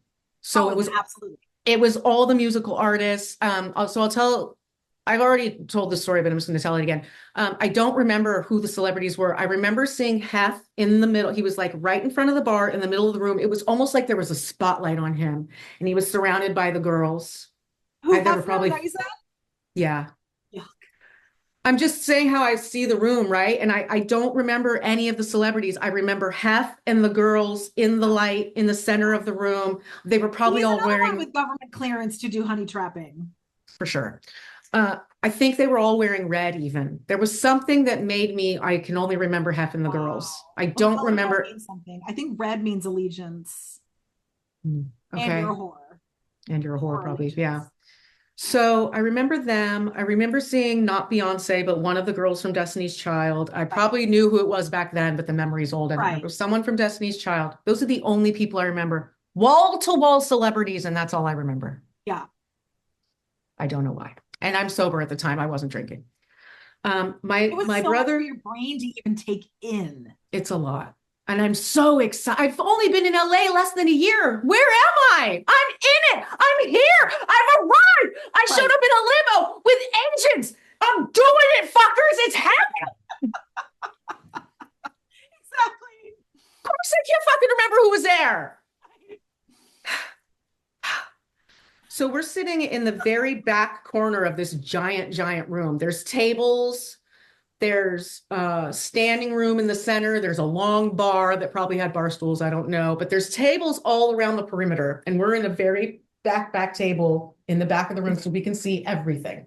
And no one's behind us. So there's nothing. We can literally see everything. And I'm sitting next to my brother. I don't know where the agents went. I don't know if my friend was there. I don't know if I only remember me and my brother sitting at this table. There were some empty chairs. So we're just sitting there kicking out, probably smoking a cigarette. I don't fucking know what I'm doing. I turn and look, and there's Toby McGuire at my table sitting next to me for some weird reason. He's not with anyone. I look at my brother and he looks at me and we're both like, well, Toby McGuire. I turn around, he's still there. He's not acknowledging my existence. He doesn't look at me. He's not saying anything. Weirdness means something. And they think we're in on it. They're not sure how much we know. They're waiting for us to take the lead. So he sat there and sat there and sat there. And me and my brother, being the weirdos that we are, we're both just like, my brother's not going to fucking gush over anyone ever. That's not his personality. He could give a fuck if you're famous. And guess what? My brother knows all of the famous people. So of course he does. He's super, I'm not, because I give a shit. He knows everybody. He couldn't care less. That's how I am. I know everybody. Does not faze me. Yeah. He's not going to gush. He's not going to be like, oh my God, Toby McGuire, nice to meet you. My name is so-and-so. Like he doesn't give a fuck. My father really, really nailed it into my brain that they are all people that could have horrible secrets that are not on the up and up. So don't treat any celebrity like they are Jesus. Right. And I appreciated that because it's very easy to fall into that mind trap. There's charisma, there's money, you can smell it, there's an opportunity, a chance. People, right. You're thinking they're good people. They're doing well. They're getting promoted. Yeah. So eventually he must have gone away because we didn't acknowledge it. We were just like, well, we don't know what you're doing here. Yeah. Clearly you don't know what you're doing. Why are you at our table? There's other celebrities here. Clearly you know people. What do you do? Do you want to ask me on a date? Do you want to ask him on? Why are you at our table? So, and then the rest of the story, but we'll get it because I want you to speak on that. I was on the yacht. You blew my mind when you told me that, but let me just finish the story and then we can go into your analysis of the Toby McGuire thing. So then at some point I got up to go to the bathroom. I'm standing in line. It's very crowded. The front door goes through where everyone's waiting into the front door goes by the restrooms into the club. So the area near the restrooms was very congested. All of a sudden I'm choking and I'm like I can't, and then all of a sudden I can't see. And this is right after 9/11. I'm like, oh my God. So I run back to the table. I still have to fucking pee, but I run back to the table and I grab my brother and I said, we're fucking leaving. He doesn't know what's going on. And my brother and I weren't raised together. He's just moved to LA. We're starting to establish our relationship. And this is fucking, I'm just grabbing him. We're leaving this P. Diddy party, this Grammy, this amazing thing that we're at. We're leaving right now. We haven't even been there that long. And we walked home. Now I find out later, because my friend had stayed and she said, oh, they had just pepper sprayed the party. And I'm like, oh, they had just pepper sprayed the party? I didn't consent. You just pulled out a gun and shot someone. I mean, it's just nothing. It's like not a big deal. Apparently they do this all the time at those kinds of parties. I'm assuming they mean ghetto parties where you can just be peppered spray and accept it. I guess. I was terrified. Yeah. And this was just crowd dispersal to get everyone out of the way of the bathroom. I'm sorry, there's other ways. Yeah, any other way. Like, holy shit. And that's what they do. I mean, they do whatever they want to do. I am so grateful I didn't drink at the Epstein party that I was at, because that was why I was not allowed to go to Mar-a-Lago. I was not cooperating. Right. I was not playing nicely with my new boyfriend. And I was not taking the drink that my recruiter was making for me. Right. I was being a huge pain in the ass. Let's talk a little bit about, so when I told you that story and the minute I said Toby McGuire was sitting there, he was alone and it was weird, you started to explain to me what that was. And I started to get very emotional. They're the Johns at the party and they know it's a matchmaking party. They don't know how much you know. That's why they're super awkward and super weird, because they know only what they're allowed to know too. You don't know what they all know too, because they have to be a certain level of complicit to be on the inner knowings of everything.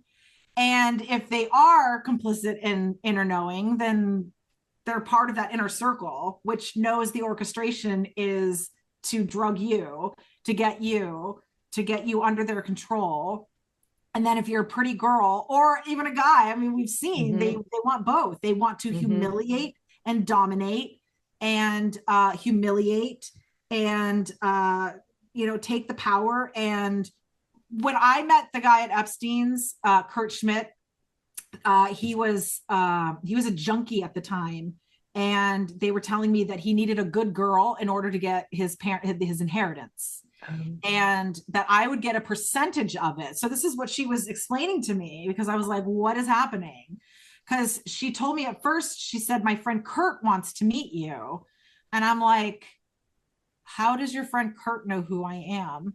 And she started saying something about me being a model, and that he knew about my career or something, which was a giant red flag to me, because that's a lie. My career was minimal, and it was not hugely documented like I was a fucking superstar. So she said something about it, and that was a red flag to me of, you don't know what you're talking about, and you're trying to flatter me, and I know you don't know what you're talking about, because I'm not that big of a deal. Yeah, I sing the national fucking anthem. Like, chill. Right. Nobody knows about my career. There's no career here. Shut the fuck up. Here. So she was like, he's heard about you and he wants to meet you. She said he's not enjoying his current girlfriend experience. And I'd never heard that term before, girlfriend experience, GFE. And if you start Googling this, you'll see that's code for escorts, high-end escorts. Mm-hmm. And it's linked to Epstein, it's linked to a bunch of escorts, and it's linked to Trump escorts as well. They use the term girlfriend experience, which was used at the party that dumped out to Mar-a-Lago, literal term girlfriend experience. So she said, Kurt's not enjoying his girlfriend experience. She's a stick in the mud. And I was like, this is all weird language. So I go, well, why doesn't he break up with her if she's a stick in the mud? And she goes, it's not that easy. They have a contract. So this is why people are acting weird, and Toby McGuire is acting weird and not talking, because it's not done properly in that laid back real world. It's very orchestrated. It's industry orchestration. It's Ghislaine Maxwell matchmaking. Was he waiting to see if I would be gushing over his celebrity? Was he waiting to see if what was he waiting for? Waiting for something. He was waiting to see what you know, how you're going to act, how enmeshed are you in this, or are you just a rabid fan? Because then they can kind of gauge how involved they are with how involved you are. And only if they know how involved they are, because a lot of them are targets too. That's what I was wondering. Like, was he sent in some MK Ultra, like, you must go find a girlfriend? And he's like, must go sit down and find a girlfriend, wait for her to address me. We're all programmed to, it's all about the Benjamins. It's keeping up with the Joneses. We have to get married. We have to have babies. We have to do this. I mean, so there's already an MK Ultra program going on. So absolutely the men will be there saying, I need to look for the right match that's going to elevate me. That's at this event that has been orchestrated, pre-picked. I mean, that's what I call it when I say I went to that Epstein, because it was not a party. It was a matchmaking party. Yeah. And then when it didn't work out with that guy, Kurt, and I told him I was not interested and he was not interested in me, because he was acting so weird. He was hardly speaking and he was just acting so weird. And I was like, I have no interest in tolerating this. And then they tried to push me onto another guy, this guy, Billy Collins. He was the poet laureate at the time. And he's like a multimillionaire poet laureate. Like, what? Poets are not rich. Give me a break. So he's connected. Right. They all have fake organizations. They all have fake industry things going on. So what I was able to find with him is he's connected with high schools through the literature department. So there's constantly funneling of younger, opportunistic, impressionable people. And that's how you get promoted, is you have a fake organization and then you're trafficking through that organization. And what we're learning, like from Naomi Campbell, is they're grifting the whole thing. There's no actual philanthropy. They are their own philanthropy. Right. They're just taking your money. Right. Yeah. So that was the next case with a lot of stuff. Jump me off on, because the handler there that was with the other recruiter, that the girl that was trying to recruit me, Lisa Villeneuve, she goes by Ghislaine Lisa Villeneuve too. She's so dumb. She is the stupidest person. And I remember when we were friends, she was like, Molly, you are so smart. You are so brilliant. Because I would tell her, these billionaires are going to try to kill you, and they have enough money to literally replace you, and no one would know the difference. They say, oh no, this is her. I've always been married to this one. You know, like that's the level of malarkey they can afford. Yeah. So I'm like, you shouldn't go into that. You should go into real estate. And she was like, you're so smart. And now she does. Now she's in real estate. Good for her. No, not good for her. She's born into it, and she's still working for them. Oh no. Yeah. So she's born into it. But so her guy friend that night was another trafficker. He was handling me also, because when I was at Epstein's, I was demanding to come inside because I didn't understand what was going on. And they kept handling me and corralling me into areas. And I was like, I thought we were friends, and I thought this was a party and I can roam. Why can't I roam? And she was like, everyone's having their own meetings, interviews. And I'm like, then this is a business event. And she's like, you can't just go mingle with people. And it's because they're orchestrating, and they have drugs running, and they have all these things orchestrated, and times going off because they're nefarious. So the guy comes up to me, he goes, so what kind of millionaire, billionaire are you looking for? And I just think they're fucking with me. So I go, give me a Nicole Smith situation. And he goes, you want an old person? I go, yeah, give me someone with a foot in the grave. Yeah. And he's laughing, and I'm thinking, if you're going to sell me to someone, you better sell me to someone who can't fucking chase me with his penis. Right. He can't put me down and hurt me. Right. And I'm like, the reporter in me is like, yeah, find me the next person. Let's keep going. Let's see what's going on here. Yeah, what in the fuck? Right? Like, I'm not taking notes. What are you talking about? So I go and meet with this guy. Billy Collins, at a dinner club, at a supper club. I think it was called the Colony House, because I found it now, and I found all this stuff at the time. And he was like living there at the time, and it says that there's penthouses there at that location. So I was able to find where we went to dinner. The person I met with, he had a straw hat on, and that's another way I was able to find him, because I remember he was literature, a poet laureate. I mean, these were all the words that I knew. So I was able to figure it out. Just a couple of months ago, I went down to Palm Beach Island, Palm Beach County, to go report more of these details. You have to go in person. It's such bullshit. Mm-hmm. So I go in person, drive, 6 hours round trip to go in person, because I don't live there anymore. And I go and give this information. And so I was able to figure out who that poet laureate was, where he brought me to. He had on a straw hat. He has a fiction for straw hat. So I was able to find that he wrote poems about him. He had pictures of himself in the straw hat. I was like, oh my God, I found him. And he lives like, oh my God, around the corner from me now in the Orlando area. So I'm just like, oh, what? Yes. He's like 80 something years old, and he lives not far from me in the slightest.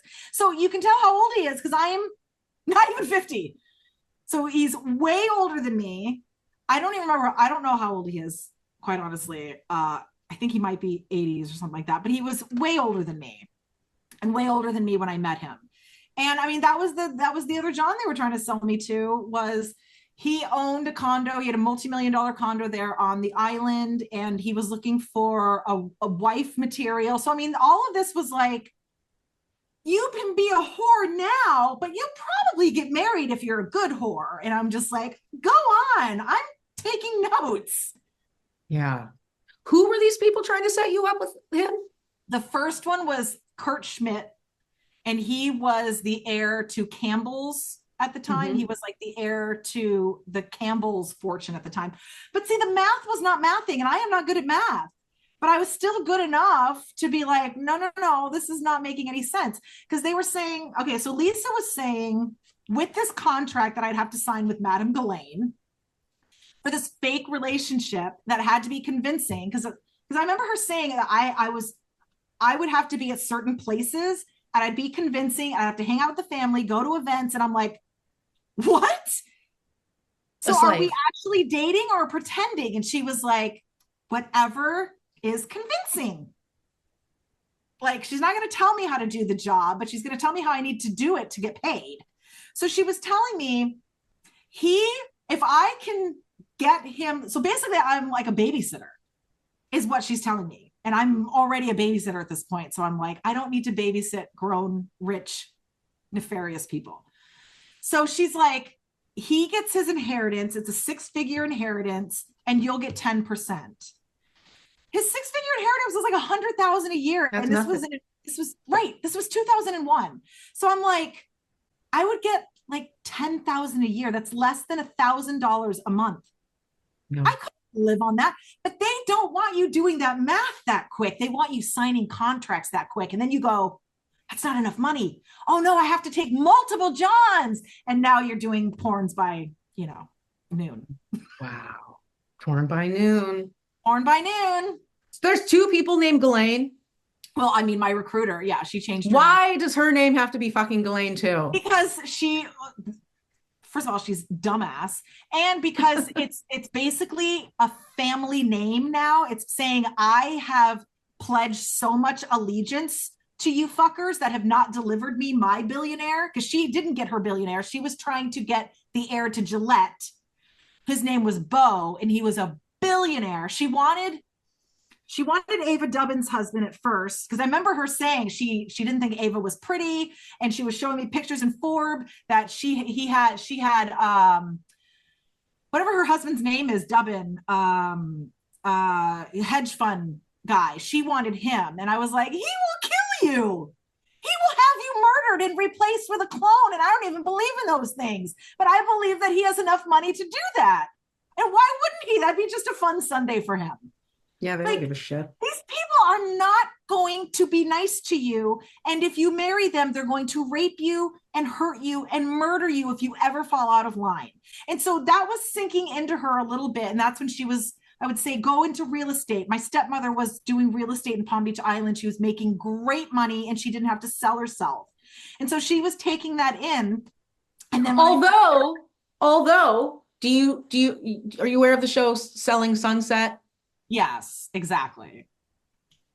I thought if you were going to get into real estate, you wouldn't have to be a prostitute anymore. Yeah. And she started out like selling mansions. So that's not how you start unless you are a prostitute. Look at how they dress on that show. They straight up show up to a showing with their tits out. Yes. Yeah. Yeah. And I know it's a TV show, but the news is like that. That's how the news anchors look. The news anchors look like there's a pageant right afterwards. Right. KTLA news is like pageantry news. I remember when we were living in LA County a couple of years ago, we were out there, and oh my God, I just hated it. It felt so weird and fake and orchestrated, and it was like anyone would sell you for a boob job. Yeah. I had 2 friends. Well, that one friend, we were friends for 9 years.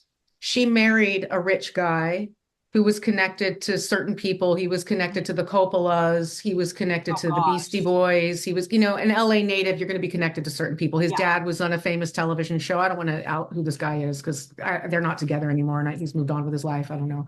So her and another friend of mine, I had another friend of mine who's also born and raised in LA, very well connected, always going to huge parties, always hanging out with celebrities. 2 of my closest friends, once that one girl got married, I never got to go to any of the big events, like dinners with like celebrities where they're actually friends. I was never invited to any of those. Once she got married, I was never invited to anything big or connecty for me ever again. Wonder and if he was protecting you or shunning you? Shunning. Yeah, that's shitty. It's like, I got in and you don't get to come. Any boo-boo. Yeah, I have friends like that. Mm-hmm. Yeah, and then, right. And the other one, same thing. And I don't know what she's doing now. For all I know, she's married to one of these fucking women. Well, I reached out to that Lisa girl. We lived in Colorado, and I think in like 2012, I reached out to her. Because this was 2001. And then I met my fiance at the time, not who I'm married to now. And she was trying to traffic me away from this guy that she was like, she couldn't believe I wasn't going to marry one of these rich guys that she was dangling, that I was going to marry someone with a $60,000 a year income. And I was like, I'm fine with that. I can make my own money is what I know. And so she kept trying to sell me from under that guy. And so she was supposed to be one of my bridesmaids leading up to that wedding. And that's one of the reasons I have a picture of her. She showed up to my bridal shower, and I have pictures of her and her handler. because her dad was some like French dignitary. And I don't know what the hell that means. It's like not even a real thing. It's a made up fake word of I'm important and international. And so I was hanging out with her, and she's supposed to be one of my bridesmaids. And she calls me up and she's like, I don't know if I'm going to be able to come to your bridal shower. And I don't know if I'm going to be able to come to the wedding. And I'm like, it's in a couple weeks. Like, can you fucking figure it out? Maybe I have to figure everything else out myself and put on an event that you've agreed to be part of.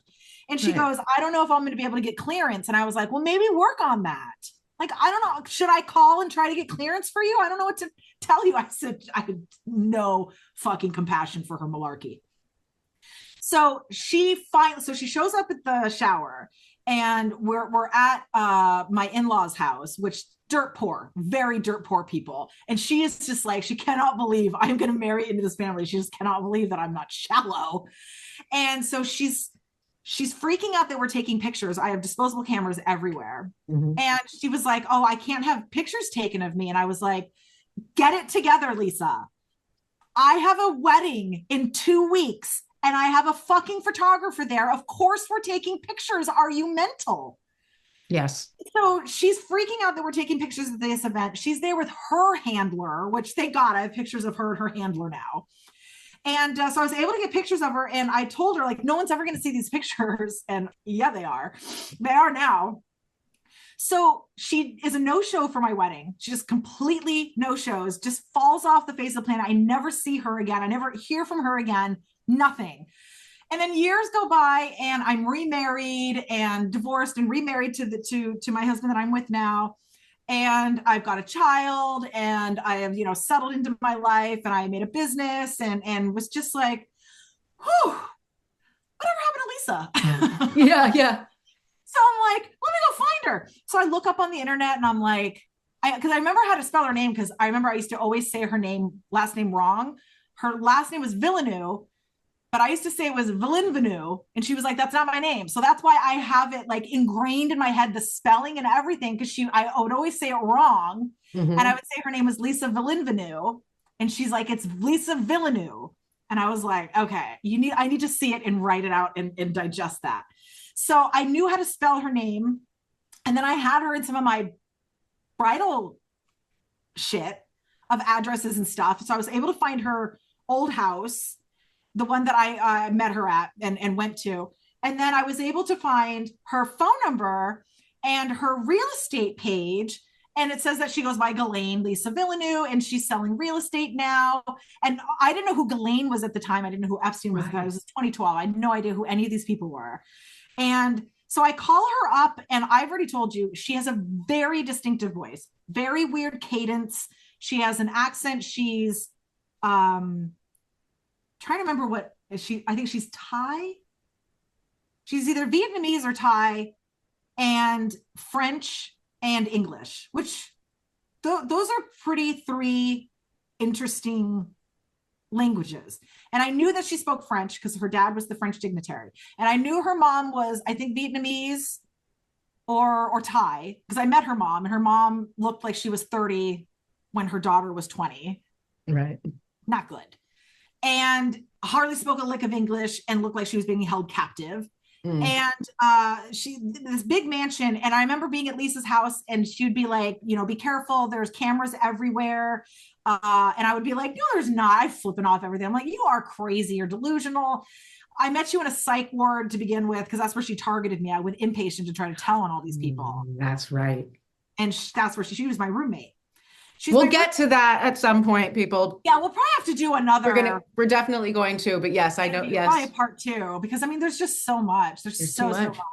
So I call her up in like 2012, and she answers the phone, and it's absolutely her. It's absolutely her, because it's her cadence. You'll know. Yes. And if the FBI or police or anyone were to call her, they'd go, oh, that's her. That's, you described it to a T. That's her first and last name. It looks like her. It's her demographics. It's her linguistics. It's everything matches up. And she's gaslighting me on the phone like I'm crazy. So she answers the phone, and she's like, this is Ghislaine, Lisa Villeneuve. This is Ghislaine Villeneuve, blah, blah, blah. And I go, Lisa, how? And hi. And she goes, oh, you have the wrong person. That is not I'm not that person. I'm a different Lisa Villeneuve. And I was like, sure, Lisa. I go, why are you saying that? I'm like, obviously it's you. And then she like got off the phone with me and I messaged her, I texted her, I go, why are you pretending it's not you? It's absolutely you. And I was like, I wonder if she's in hiding. So weird. Yeah, you think? So I have tagged her. I have reached out to her. I have messaged her. I have called her out. I have private messaged her. I have reported her to the police. I've reported to the FBI. I've let her know she's reported to the police, reported to the FBI. I have tagged her in things. She's just like, Wow. pretending I'm not. So she was gonna be in your wedding and doesn't show up because she knows her picture's gonna be taken, and you never fucking hear from her again. You track her down 20 years later and she pretends it's not her. Yeah. Ooh. Yeah. Yeah, it was Sounds 2002 normal. I got married. I met her in 2001, right after 9/11. What was she doing in the psych place? Oh, she was inpatient she was saying she was sexually abused also, and that she was treated like a pariah, like I was, because of sexual abuse. And we didn't even get into too much of it all because she wasn't really forthcoming with her story because she was born into it. Whereas I was very forthcoming with my story. My predators, I didn't live with them. They were not in my home trafficking me. Right. So the first day I met her, I went inpatient at Columbia Hospital. It's called JFK Hospital now in Palm Beach. And I went inpatient because I was having suicidal ideations. It was a year after the producer, Dargan Watts, that I'm in court with now, abducted and raped me for my audition and then offered me singing work. And it was about the anniversary that I was super suicidal. And I was like, God, would you just let me die? Like, I just can't fucking do this anymore. I don't know. I don't get it. I don't get you. I don't get this. I can't be part of it anymore. I don't know where I fit in. And please let me exit. So I went inpatient. I let my brother and my mother and my family talk me into going inpatient. I went inpatient because I wasn't really even telling them at that point anymore what had happened. My older brother knew that I had been sexually abused by the neighbor because my brother had been sexually abused also by someone else. So we were being open about that, but still very gaslighting to me. It's, Molly, you should get over it and move on. And it's like, okay, be a girl and be violated and have someone inside you, and then we'll fucking talk. Otherwise, I don't want to fucking hear how you were touched and it wasn't a big deal when someone is literally inside me and I thought I was going to die repeatedly. Okay, little fucking different. Can you have some empathy, compassion? They don't want to hear my story. It's too uncomfortable for them, but they'd love to gaslight me for not getting over it. Yeah. So I go inpatient and I'm thinking, I can't talk to my family, but I'm going to report all these people. So obviously I report them all. Nothing happens. I'm telling them everything that these people are about. And I tell Lisa. So I come into this room and Lisa immediately tells me, don't trust anyone at this psych ward. She said, they will use it against you. They will, they said, don't tell them anything. They'll use it against you. And she said something, oh, they'll rape you in your sleep. They'll drug and rape you in your sleep. And I'm like, shut the fuck up. You're scaring the shit out of me. Why are you trying to scare me in this place? I'm thinking I'm finally safe somewhere. And I'm at a mandatory reporting place that they're going to have some accountability and do something. I've often wished to go to the loony bin for a break. So this is horrifying. Yeah. And this was my first experience. This is the first time I've ever gone at this point. And I'm like, very trusting, and I think everything's good. So she says, don't trust anyone, don't tell them anything, they'll use it against you. The orderlies will drug and rape you in your sleep. So I was like, I want to get help, so we'll see. And so I went to like group therapy, and I was starting to believe her because it was like, all right, let's talk about group therapy. You're mad at so-and-so. Okay, let's forgive so-and-so. And I'm like, dude, I just told you so-and-so raped me when I was a child. Why aren't you doing something with that news? Why are you telling me I need to move on when you like, none of this has been dealt with? So that was my first red flag that I was like, okay, something's amiss. And then, so that first night I was there, I wake up to an orderly on top of me, to a male orderly on top of me. And I was already asleep. It was like 10, 11 o'clock, maybe midnight. He came in and I wake up and I'm like, oh my God, why is there someone on top of me? And he's got my arm in a vice. And he says he's taking routine blood work in the middle of the night without my consent. And this is my first time in any place like this. So I'm like, I guess it's protocol. They don't want me fighting and combative. So they do it when you're asleep. Like, I'm at the mercy of this. And I don't know. I'm just trusting. So he says he's going to give me something to sleep. And I'm like, okay. I mean, I was already asleep, but okay. So I thank him. And I assume he raped me in front of my roommate. And I didn't at the time. No, not at the time, but now, Yeah. yes. But since then, since speaking up about the hospital and that orderly, I found another victim raped by the same orderly, and she was 15 at the time. So we know This who is the his guy. regular thing. Yep. Yeah. Yep. And she was not drugged. It was manipulation. If she wanted to go home, he was going to rape her, and she had to be quiet about it. It was in the discharge room. So the hospital's sick. It's an Epstein trafficking hospital. It's infiltrated. The doctors are only medicating and not reporting. The orderlies are drugging and raping. And so I started trusting Lisa that, oh my God, we're in this together, and maybe you have my back and they're getting you too. So then she was trying to get my backstory, and I was telling her that I had a sexual abuse history, and they're trying to learn all of that. They want to know how much you've been through, how much you're complicit, how much you don't speak, how much they get away with, how much you can deal with. Right. So they're seeing their ability to traffic you back into their network of what you're trying to escape, that you don't even understand what's happening. Yeah. So, and that's why we started becoming friends, is I was like, oh, this girl's trying to protect me. And she's been abused too. I think she was telling me that, she was abused by someone in her family, a grandfather, something like that, or she'd been abused also. So I was like, okay, we're in this together and we're sisters. And then I just had like blind trust for her. And it was right after 9/11. I remember I was at her house one day and I asked for a glass of water, and I was in her kitchen and I opened up this cabinet and it was full of Cipro. And I was like, why do you have a cabinet full of this drug? And she goes, Molly, that drug is the newest drug. She would, like I said, her cadence was very weird. She would speak very pronunciated and staccato.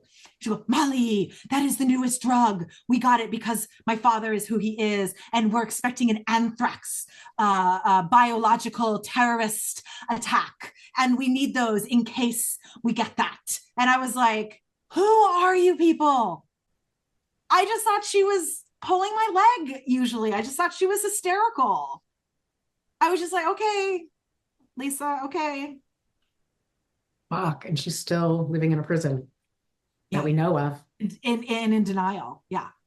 My brother knows who she is. My brother went to her house. My brother was targeted by her too. So he's able to understand that something's really wrong with that family. So I remember when Lisa, in 2001, when we were hanging out, she was on eBay, and she didn't really understand computers. She wasn't good at computers, and I'm very good at technology. I'm very good at computers, and so is my brother. And I understood eBay, and I understood how to sell things online. And I remember she had all of these designer clothes in all different sizes. And that's because she was trafficking all different people of all different sizes and literally robbing them blind. Because I was like, because she would say that she would steal her mom's clothes and sell them. And I'm like, why is your mom 10 different sizes? Right. And she'd always have some gaslighting answer. So, and that's what I learned from another survivor, is that's what these recruiters do. They drug and rape you and they'll rob you blind. They don't give a fuck about you. They have to serve what they're part of, especially if they're born into it. They could get killed. Right. They're going through hell. So she was living with her parents, with her brother. She said both of her brothers were rapists. And I'm like, what are you saying? What are these words you're saying? And then I remember one day she was telling me that she outranked her parents. That's why she had the master bedroom. She had a gigantic master bedroom with a fireplace and a wet bar. And I was like, why do you have the master bedroom? And she first told me, she said, oh, my parents don't like to come upstairs, even though there's an elevator in the house. And yeah, exactly. Yeah. Who the fuck are these people indeed? Exactly. So she goes, they don't like to come up the stairs. So they just have the wing downstairs. And then later she told me she outranked her parents. That's why she had the master bedroom. And I was like, what are these words? What is outrank? This is nothing I would ever say. We're not in the military. What are you talking about? What are we talking about here? So all of this is like going in my ear and I'm just like churning it over because I don't even live in the area at the time in Palm Beach. I would go down and see her because my dad lived right on next to Palm Beach Island on Singer Island. And I go down and visit him because I was still up in Orlando at the time and I was finishing school. So I go down there and my brother, and I'm trying to help her with some eBay stuff because she doesn't really understand all of it. And I'm trying to help her with it. And she thinks her computer is bugged or has a Trojan or some sort of virus on it. And I'm like, yeah, probably. You're doing all sorts of stuff like Napster. And, you know, she was doing all sorts of downloads and stuff. So I said, well, my brother's really good at computers. He could probably fix it for you. And she was like, oh, because I think there's some spyware on it. And her level spyware is Ghislaine Maxwell Mossad level spyware. And right. I'm going, I have no idea. I just think my brother can fix that. There's like malware where there's like a, you know, a password thing on it. Right. So I say, my brother can probably help you. So my brother comes over to her house and takes a look at her laptop. And I think he took it home or something and worked on it and brought it back. And she freaks out. She goes, your brother planted a bug on my computer. And I'm like, what the fuck are you talking about? No, he did not.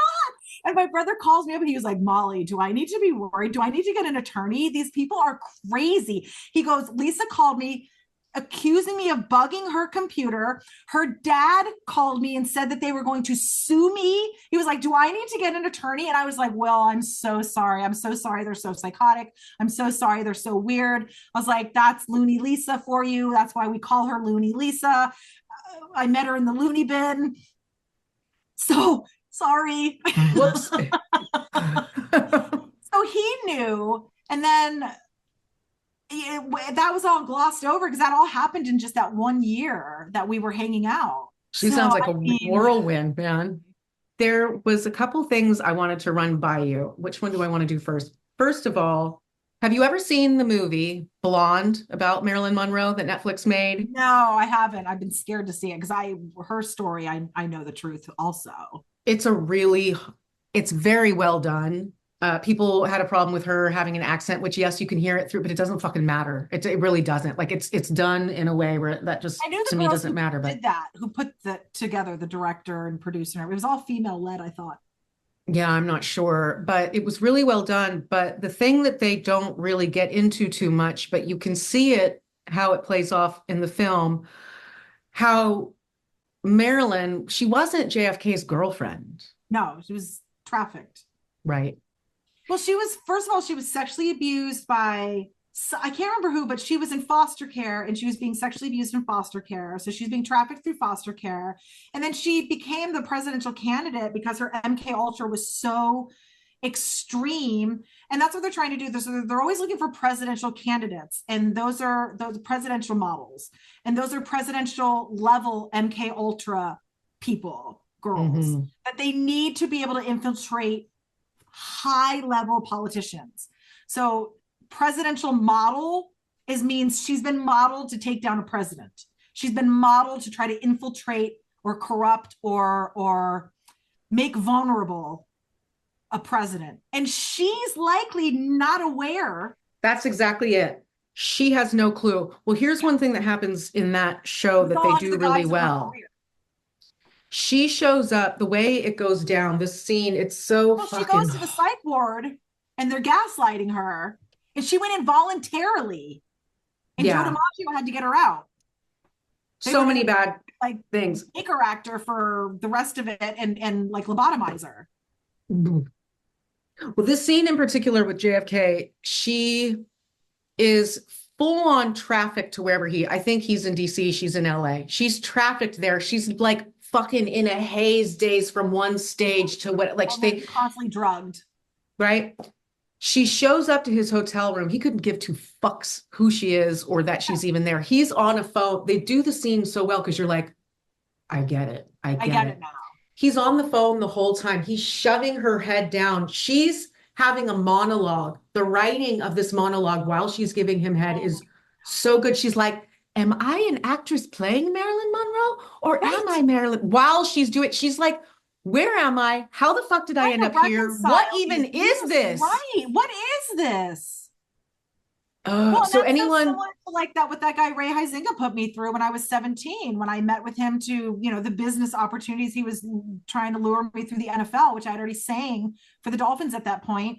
And then I went to dinner with him. My parents knew I was out to dinner with him for business meeting. And he did the same thing. First, he attacked me. He was trying to make out with me, groping me, touching me, trying to get under my clothes. I was under my shirt, trying to get under my clothes. I'm pushing him off of me, crying.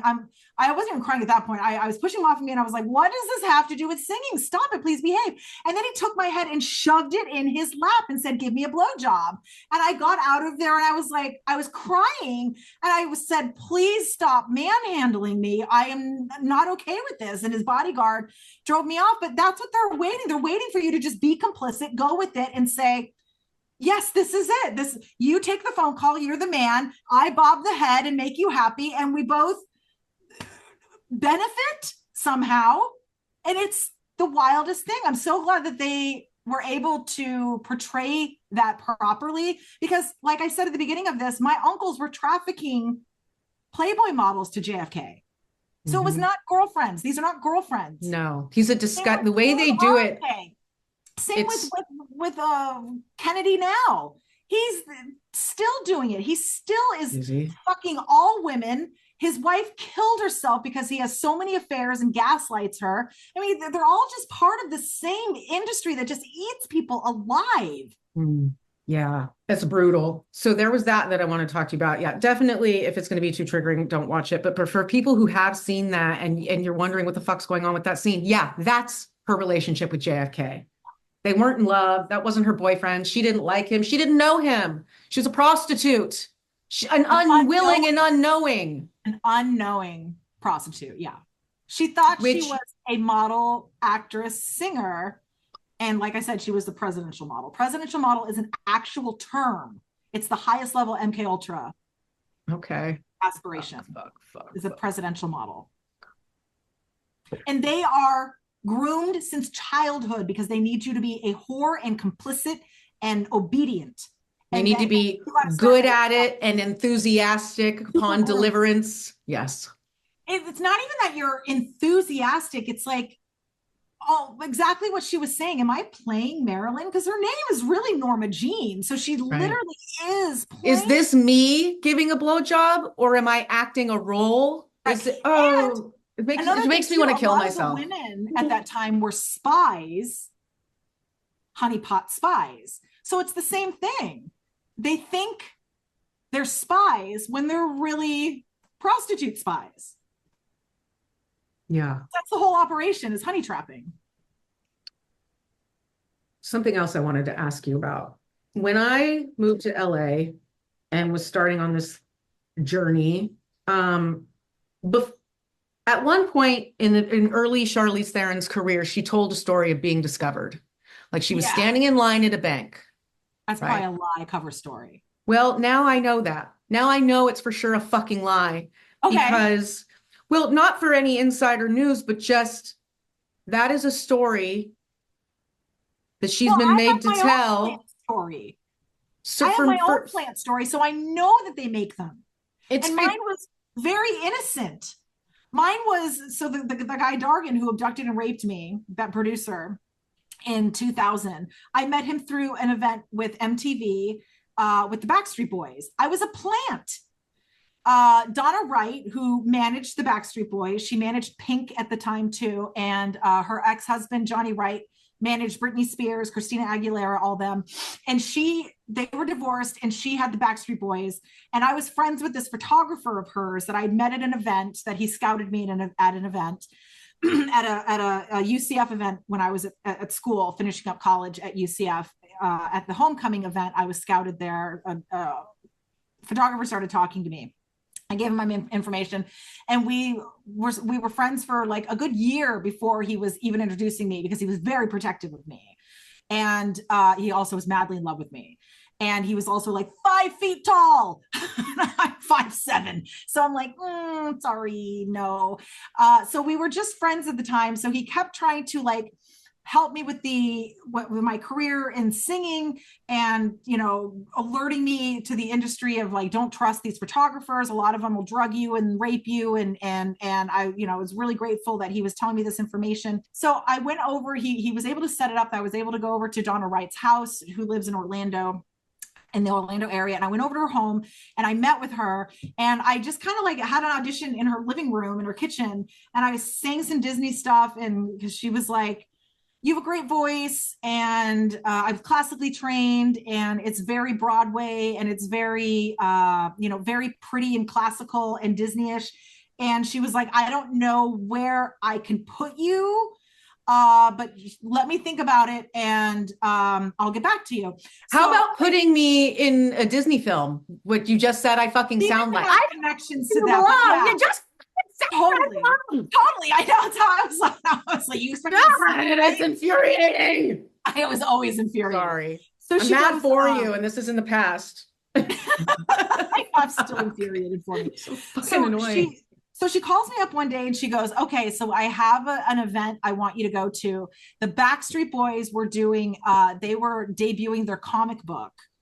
I don't know if you remember in 2000. Yeah, in 2000, they were debuting their comic book characters with Stan Lee, and there was their alter egos. The Backstreet Boys had a comic book that won because they completely fucked it up. They botched the whole thing. They just messed up the whole event. So Stan Lee was involved, made all of these characters of them. They were comic book characters. They had alternative personalities, these alternate identities.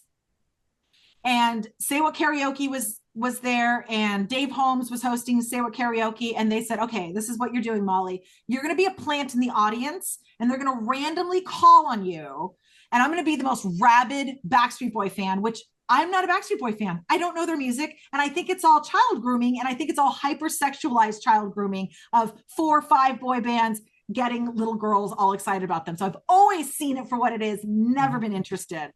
My cousins were into like New Kids on the Block, and I told them that their bus went off a cliff and they all died. They all cried. So I'm like, couldn't stand that shit. I was hoping my cousins would just abandon the boys.